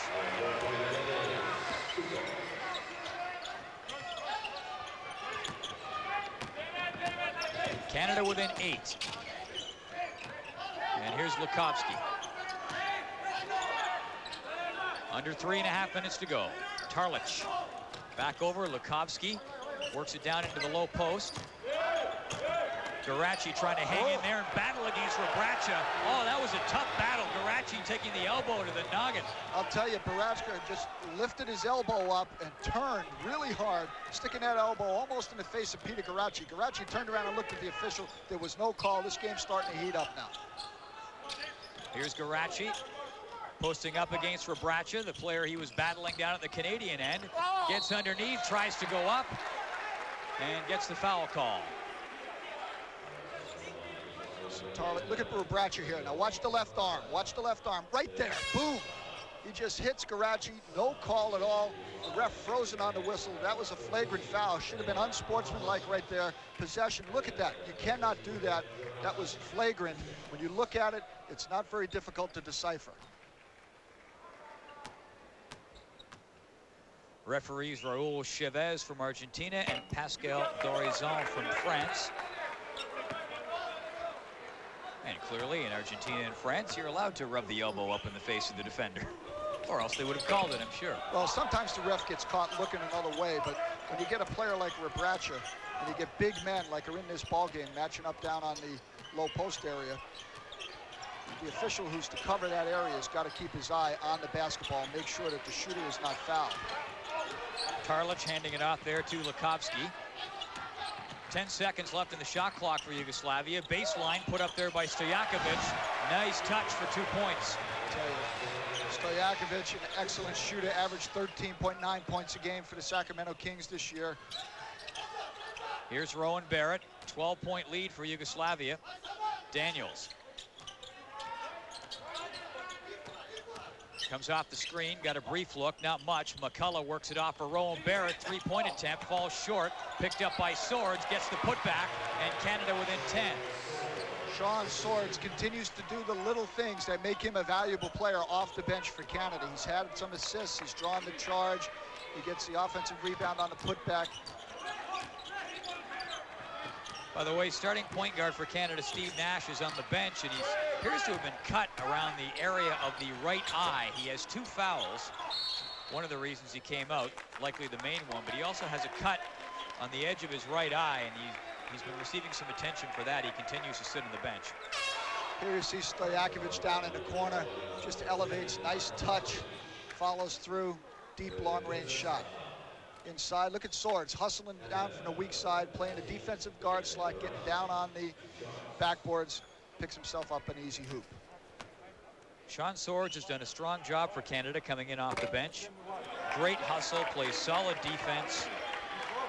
Can play 4 different positions, point guard right through power forward, but the only one he can't play is center.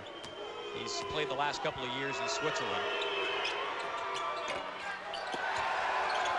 Here's Tarlich. That hurts. You got to make your free throws when you step to the free throw line. Garaci is a good free throw shooter, but sometimes when you're trying to push off all those strong guys underneath, your arms tighten up a little bit. You got to shake it out and get relaxed. He was shooting 87% from the line coming into this game.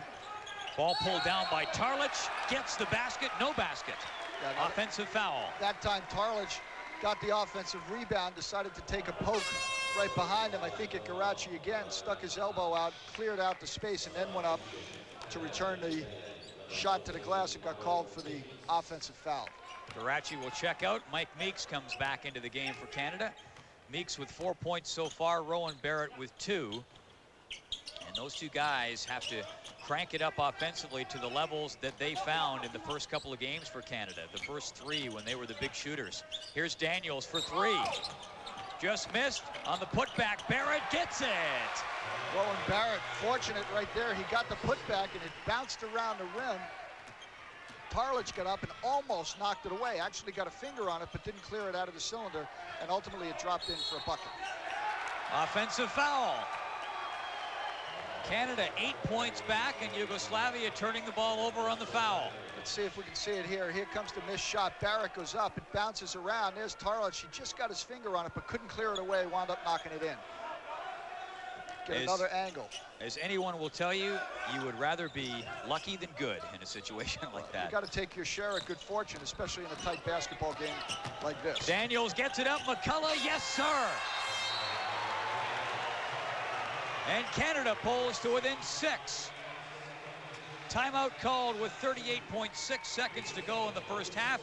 Yugoslavia calling a timeout. Coach Zelmar Obradovic doesn't like what he sees. Nice bounce pass here to McCullough. Look at him go up and change hands to the left hand, protects the basketball with his body. And the big man with 12 points for Canada. He has answered the call so far in this one. McCullough, the 7-footer, who you said beforehand, Brian, would have to play a huge role in this game if Canada was going to be successful to try to deal with that Yugoslavian size. And he's done a great job since coming in. One of the things that Todd McCullough does well is he plays his position. He is a post player. He doesn't drift to the corner. He doesn't try to become a forward. He's a post player inside. And because he's there at 7 feet, a lot of good things happen. Now, I don't really want to know whether or not she has anything on under that sheet. It's a cool night, I'll tell you that much.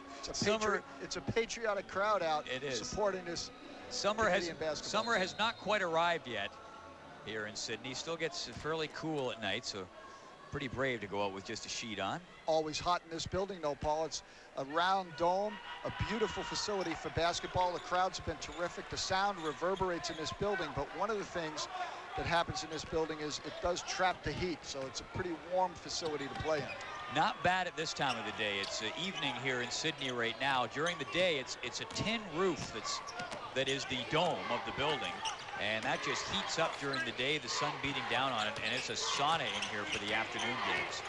27 seconds to go in the half, and the foul called. It's going to go against Canada. Canada within 6. And the foul goes against Peter Garaci. That's his second foul.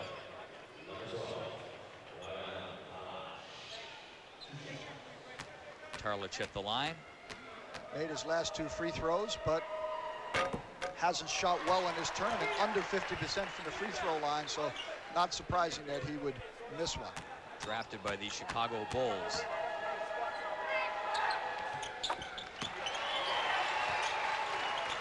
Canada 7 points back. And let's see what they can do here if they can work last possession and a basket. Daniels with it. That's the goal. It'll be a big lift for them if they can get the basket at the buzzer right here. Daniels works it around. Now here's Meeks. Tried to take it to the rack, turns the ball over. That hurts. 5 seconds to go. Ball comes inside to Tarlach, and he hammers it home. And a bad way to end the half for Canada. They had a great opportunity presented to them to work the clock down, get the basket, build some confidence. Instead, they turn it over and give one up. Huge turnover. Look at Yugoslavia right back down at you. Only 5 seconds to get down the court. Everybody passing and touching the ball on the run. Tarlach completes the dunk to end the half. A sour note on which to end the half for Canada. And they trail in this game by 9 points. Leading scorer is Todd McCullough. He has 12.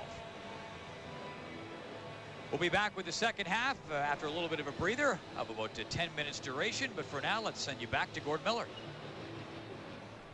Thank you, Paul. So we'll get you back to the second half of basketball at the Sydney Olympic Dome. Second half, it is 42-36. Yugoslavia leading hard to the basket. There was Lukovsky, and he goes down heavily. And Nash is also down on the court, favoring his left knee. See Steve Nash there burying the long outside shot, and then came back the other way.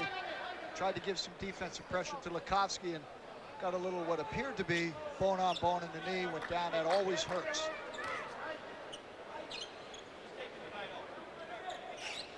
Well, hopefully that wasn't his sore knee.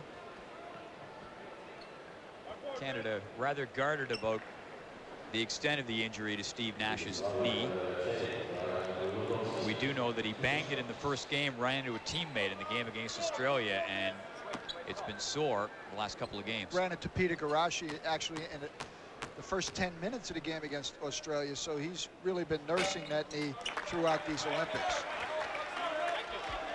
6-point lead for Yugoslavia. Lukovsky at the line. And Nash flexing and doing a couple of deep knee bends, and yeah, he's definitely favoring the knee that he just got banged in. Here's Hamilton handing off to Nash. And Nash works it back. Hamilton puts it up. 3 points, yes sir. People have to step up big in big games, and Sherman Hamilton has been quiet on the offensive end of the floor for the last couple of games. He's capable of that kind of offensive output. If he can remain consistent in the second half, it's a big asset. Canada cutting the lead down to 4 points, and if they can get their outside shooting going to the extent it was in the first couple of games, that could just unlock the offensive door. Driving in, Lukovsky lobs it underneath the big man, Tomasevic. Denied there, and the travel. Nice pass inside here. Steve Nash to Sherm Hamilton, comes off the screen at the free throw line, squares up and buries a three.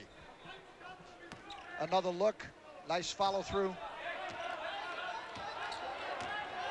And Nash working it up ahead to Hamilton. Over for Meeks. Nash trying to get loose, comes back to Garaci. Nash around to take the handoff, stops, spins, drives, puts it up. He's knocked down. And Nash looking at the referee for a call that didn't come. Back in the other way. Bodiroga going hard to the basket. Meeks almost able to prevent, but not quite. Tarlic from Yugoslavia, number 12, chasing down the fast break. There's a reason why forwards always have to run hard on the break, get the second shot. 6-point lead for Yugoslavia. Hamilton puts it up. Here's Rowan Barrett, 15 seconds in the shot clock. Meeks turns the ball over. Bodiroga will come down. Drives into the basket and gets the foul call. Rowan Barrett right there found himself just a little bit out of position, couldn't draw the charge. Here Lukovsky throws up to Bodiroga. He goes hard to the basket. Look at the block by Garaci, but there's Tarlic. Comes in hard, little left-handed tip. Now Bodiroga coming back down on the replay here. Barrett just says, you're not going to get an easy 2 points. Bodiroga turns around, but that was just a clean hold. You can't give up the free layup in transition. 6-point lead for Yugoslavia.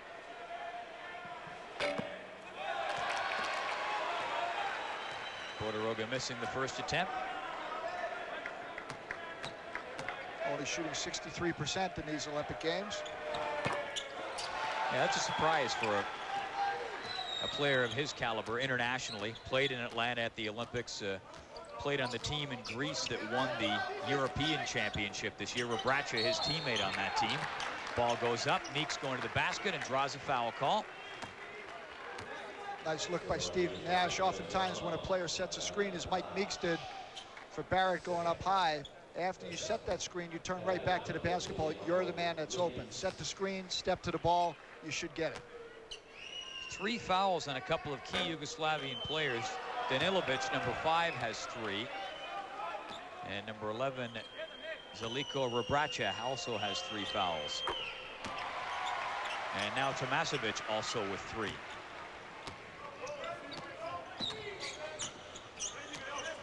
Nash has 3 fouls on him for Canada. Baseline, comes across. Stojakovic, back out. Lukovsky puts it underneath and just showing patience. Tomasevic waited him out and then put it in. Now here's Nash. Underneath, Meeks, anywhere to go? Oh yes, there is. Just a little room, but that was enough. Mike Meeks can handle himself down inside if he can catch the basketball. He goes 6'9". He's got the strength and muscle. Whoa! 14 just decked Meeks. Tomasevic just gave him a hard elbow right in the chest. Meeks went down. And now they're matched up there in the low post, Meeks and Tomasevic. Tomasevic puts it back. Driving in, Lukovsky. Lukovsky coming in, and he ran into Meeks, and this is turning into a physical game. Yugoslavia can play that way. They're a big, intimidating team. And they don't hesitate to throw their weight or their elbows around. Right off the block, here's Meeks down inside. He takes Tomasevic, goes right up on him, and scores. And then paid the price back at the other end. Other end, Tomasevic came down and put an elbow right into the middle of Meeks' chest and flattened him. Well, you love that kind of basketball, don't you? Well, you know, that kind of basketball is dirty basketball. When you lift that elbow and you just pump it into a guy's chest, that's a flagrant foul. If the official had seen that, you get a foul plus shots plus possession on that. That's unsportsmanlike. It's the difference between playing hard and playing dirty. And right now, a couple of those plays, the Yugoslavs have made some dirty plays. Nash gets it down to McCullough. McCullough against Tarlich, back out for Nash. 15 seconds in the shot clock. Nash gets a look for 3 points, and he finds it. Does he ever? You know, Steve Nash always plays to look for the pass first and then his shot second, but in the stretch run of the second half, a big game like this, Nash is going to have to release a little bit and start to put some offensive points on the scoreboard, which he's capable of doing. Canada now within 4 points, and if they can get a stop here and come back down and pull to within a basket, make it a one-possession game, what a boost that would be. Let's see if they can hold them. Stojakovic looks, puts it up. Canada rebounds. Chance to pull to within 2 or 1 with a 3-point basket. Nash drives in. Back out for Meeks. Little fake. Comes in. Barrett. Twisting, turning. Gets it up. Got the basket. And he'll go to the line. What a shot. Rowan Barrett has had a hard time getting playing time. He's been on the bench quite a bit in the first half. Last game, he couldn't quite get his rhythm, but he's been an offensive sensation. First 3 games of this tournament, and here's why. Shoots it under pressure, gets fouled, and makes the shot. Another look, Barrett elevates Bodiroga and shoots it over top. And then Barrett misses his shot from the line, so he couldn't make it a 3-point play, but Canada is within 2. Paul, Canada's going to have to shoot exceptionally well from the free throw line. They're capable of that. But when they get to the foul line, they've got to be near perfect in a ball game like this. They weren't good enough in the first half. Off the glass. And the basket goes to Tarlich. And it's a 4-point lead again for Yugoslavia. Nash works it to Barrett. If Barrett and Meeks can heat it up and shoot at the same level they did the first 2 games for Canada, would make a world of difference. Sherman Hamilton, he's hot. Yes, sir. 3 points. Paul, Canada's starting to heat up now. This is the way they shot in the first 3 games, particularly against Australia when they had the big, if not upset, certainly important win in game 1. They're starting to hit their outside shots. They're a different basketball team when this happens. Canada within 1. That's the closest they have been since the start of the game. Bodiroga works it across. Stojakovic trying to dish off. It goes off Hamilton and out of bounds. And just to reinforce, if Canada can pick up a win here, it would, without question, be the biggest win for Canada in the history of their men's Olympic basketball program. Biggest win ever, no question, no debate. Timeout called. 14:24 to go in the second half, and Canada trailing 51-50. If they win this game, they finish in first place in their pool with a 4-1 record. And more importantly, they would not have to meet the USA in the quarterfinals. See Steve Nash there heating up outside. Sherman Hamilton, those are the 2 guards for Canada. Now Nash, nice pass, left-handed inside to Mike Meeks. He operates down low, pump fake, stands the defense up, and then makes the shot. Here comes Nash, dribble to the right, squares up. Watch Barrett, he's going to get fouled on this, but he makes the shot over Bodiroga. Rowan Barrett with 6 points for Canada. And Michael Meeks with 7 points. Steve Nash has 12, and Todd McCullough has done a fine job, the big man with 12 points. Canada well supported here. Athletes, friends, family, all packed into this beautiful basketball venue. Seats about 8,500. Just a perfect size. Reminds me, anyway, you'd be a little more familiar with this territory, but of a field house you might find at a U.S. college. A little smaller, albeit. A little smaller, but it certainly has a personality and character to the building. The big factor is the noise. The floor itself is a terrific playing surface. It's very well lit. It's been a great place for Olympic basketball. Lukovsky dishing back. Stojakovic puts it up. Off the glass. Basket counts. Tomasevic gets it. And he will go to the line, but he's favoring his arm, it looks like, there after doing some severe jostling underneath. This game has become much more physical in the second half. Elbows, pushes. Very physical here. Take a look at the low post down there. Meeks, Tomasevic battling it. Tomasevic throws it up with his right hand and then goes down with his left. Might have hit that bone on the elbow there where your arm gets all full of tingles. 4-point lead for Yugoslavia, 14:15 to go in the second half. Barrett hands off to Nash. Meeks comes off the screen. Barrett was open. Beautiful pass across to Rowan Barrett. He wasn't able to finish, but the foul call comes through.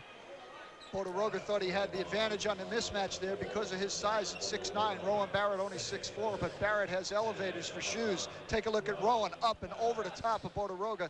Nice catch, just missing the basket, but gets an opportunity at the free throw line. At the line for two.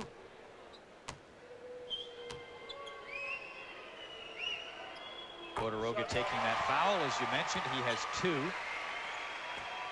You know, sitting here watching this team play against Yugoslavia, Paul, is just a different sense of presence since the halftime. They've come out of that locker room ready to play with confidence offensively.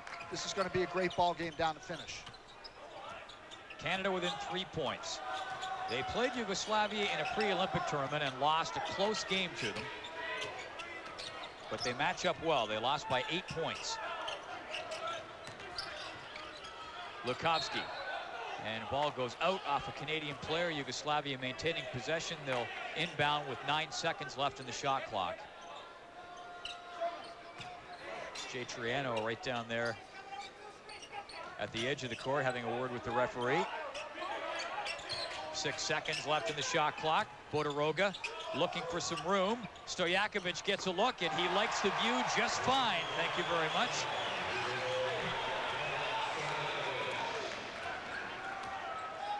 Three-point basket, 6-point lead. Nash had Hamilton free, but takes it in himself. Oh, what a dish to McCullough. Didn't drop, but the foul call. Great pass by Steve Nash. Todd McCullough again moving right down to the low post. Here's the pass by Yugoslavia over to Stojakovic.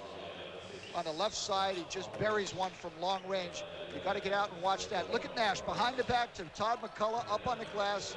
Just misses the shot, draws the foul, and is at the line. And Canada continuing to throw up bricks from the free throw line. You know, this has got to be frustrating for Canada. They're a good free throw shooting team. You get that shot clock stopped, you've got to make hay, so to speak. You've got to put points on the scoreboards while Yugoslavia cannot defend you. You can do that at the free throw line with accuracy. Shooting 76.9% coming into this game from the line. They were 60% at the half, and it's dropped from that here in this second half. Tough going underneath in the paint. Ball goes out of bounds, and a foul call.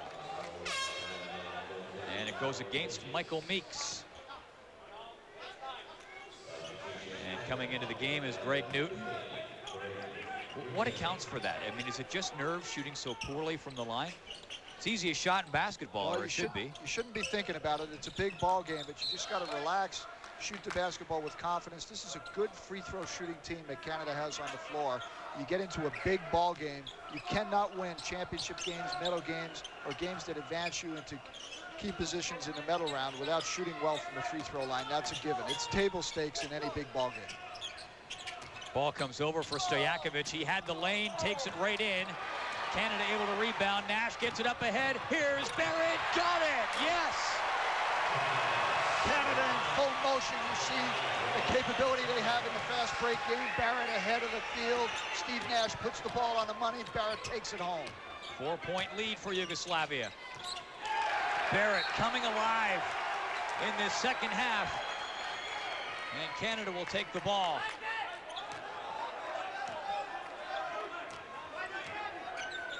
They can pull to within 2 or 1 with a 3-point basket. McCullough tried to knife it in there underneath to Barrett. Goes out of bounds. Here's Nash, full court pass to Barrett. Look at him take off. Great two-hand dunk shot right there. Canada with 21 seconds in the shot clock as they inbound. McCullough trying to get it to Nash. Nash, McCullough trying to go up into a wall of Yugoslavian defenders. Stojakovic coming back down. Now Obradovic.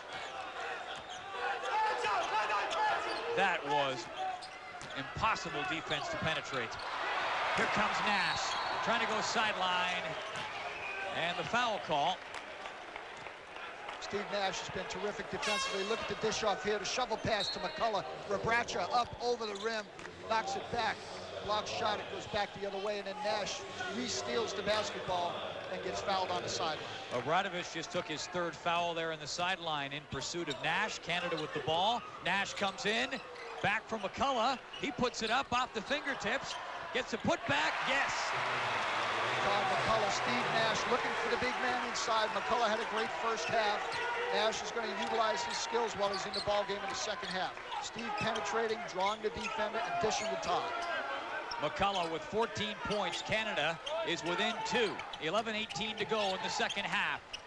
Obradovic, Danilovic, 3 points. Nice shot, what a touch. Danilovic has caused problems all game. He got off to a terrific start in the ball game, went to the bench with 8 minutes in the first half and a little bit of foul trouble. They've got to watch him. Nash up for McCullough. He's just going to him. McCullough gets the basket and will go to the line. Just feed me, baby, McCullough says. Keep sending it in here.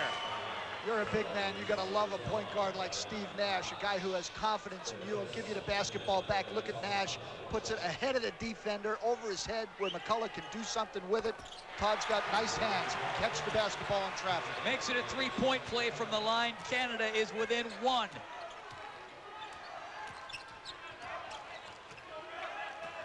Obradovic. Nash out there pressuring him. Stojakovic, Obradovic, 3 points. Off the rim. Barrett coming down with it on the rebound. And Canada will take possession. Rowan Barrett goes out. Andrew Mavis comes in. Andrew Mavis is a good outside shooter, first of all. And secondly, if he matches up against Danilovic, he has the size. He's 6'6". We'll watch that defensive matchup on the other end, see who he's assigned to guard. Here's Sean Swords, gets free on the screen. Mavis down there for Newton. That's a tough matchup for Newton. Rebracha there in the low post. Yugoslavia with numbers, and they finish. Obradovic. It's a situation now where the team has to put the ball in Steve Nash's hands. Let him call the offense. Every possession is valuable. 3-point lead for Yugoslavia. He waved McCullough inside. He wants the big man down low. Nash comes in. McCullough, offensive foul. And Nash miffed at that call. A little bit upset here. You see Greg Newton leaving his feet down on the baseline. Classic. Don't leave your feet with a live ball. There's no place to pass it. He turns it over, gives up the basket to Yugoslavia. Yugoslavia up by 3. 9:35 to go. Danilovic has the open lane. It closes off, so he dishes. Stojakovic takes the handoff from Tarlic. 5 seconds in the shot clock. Oh, that's a pressure shot from Stojakovic. The shot clock running down. Options were few, and he delivered. And a little subtle push-off by Stojakovic. Offensive move, just cleared some space between him and the defender, had daylight, and buried it. Canada has gotten to within 1 in this second half. Nash trying to come in. And the foul call against Yugoslavia. It goes against Obradovic, and that is his 4th. So they're going to have to get him out of the game. Timeout called with 9:04 to go in the second half. And Canada trailing Yugoslavia by 5. Our coverage of Sydney 2000 continues after this. Join the team of John Wells and Company in a brand new season of Sports Desk Extra. Get all the extra sports news and information from here in Canada and around the world. Insight, analysis, commentary, and compelling features about subjects that matter to dedicated sports fans. Focus on the week that was and the week that will be in the world of sports news and information. Get into a brand new season with John Wells and TSN Sports Desk, beginning Sunday on TSN.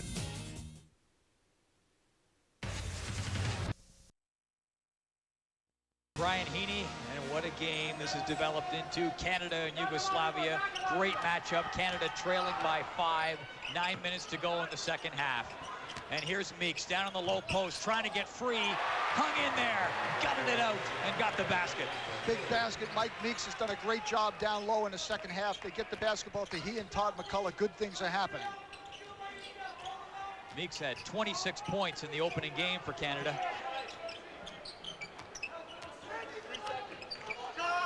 Long-range shot from Stojakovic did fall, and the foul call. Canada is within 3. Mike Meeks has just been getting pushed around in this basketball game, but not so here. Look, turn around, pump fake, up on the glass, excellent offensive move. Zilko Rabracha there pushed him down on the baseline. Meeks had to pick himself up.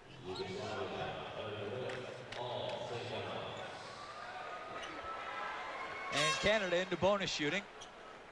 If they can only take advantage from the free throw line, something that has not been happening for them in this game. So important, Paul. When your big men go to the line, they get fouled.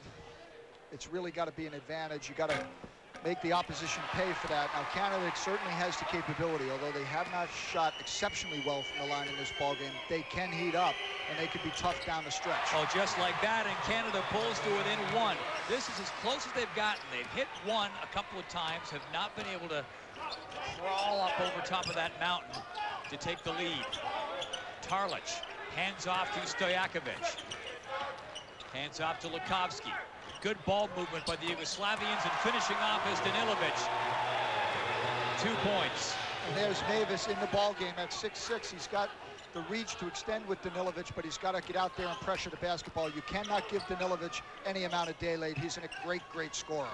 Here's McCullough. Now Nash takes him. McCullough's got to get down there under the basket. Nash has been feeding him, and McCullough's been doing a great job. Mavis from long range just missed. That was so almost in there. And it's the right shot for Andrew Mavis. He's a specialty shooter from the outside. He can heat up and bury 2-3 three-pointers in a row for you. Those are killers when they go halfway in, roll around, and jump out. An offensive foul called on Yugoslavia. And that'll turn the ball over. Canada trailing by 3 points, 7:34 to go in the second half. If Canada wins this game, they will finish in first place in their pool, and they would not have to play the U.S. in the quarterfinals. Should they lose, they will have to hope that Spain beats Australia. Otherwise, Canada would be seeded 4th in their pool. On the crossover game, they play the USA. That would be a quarterfinal matchup, and it would be pretty much goodbye. I don't think any team is going to win a game against the U.S. in this tournament. And that being the case, you're looking at Canada, who has to have the mentality, and they do, but this is really a medal game for them because they cannot get to the medals without getting through this game, other than upsetting the U.S. And as you mentioned, Paul, that's extremely unlikely. That's just not going to happen. Here's Lukovsky, under 7 minutes to go. Yugoslavia up by 3. Drobniak works it inside. Danilovic had it slapped away. Ball goes out of bounds. Canada takes over.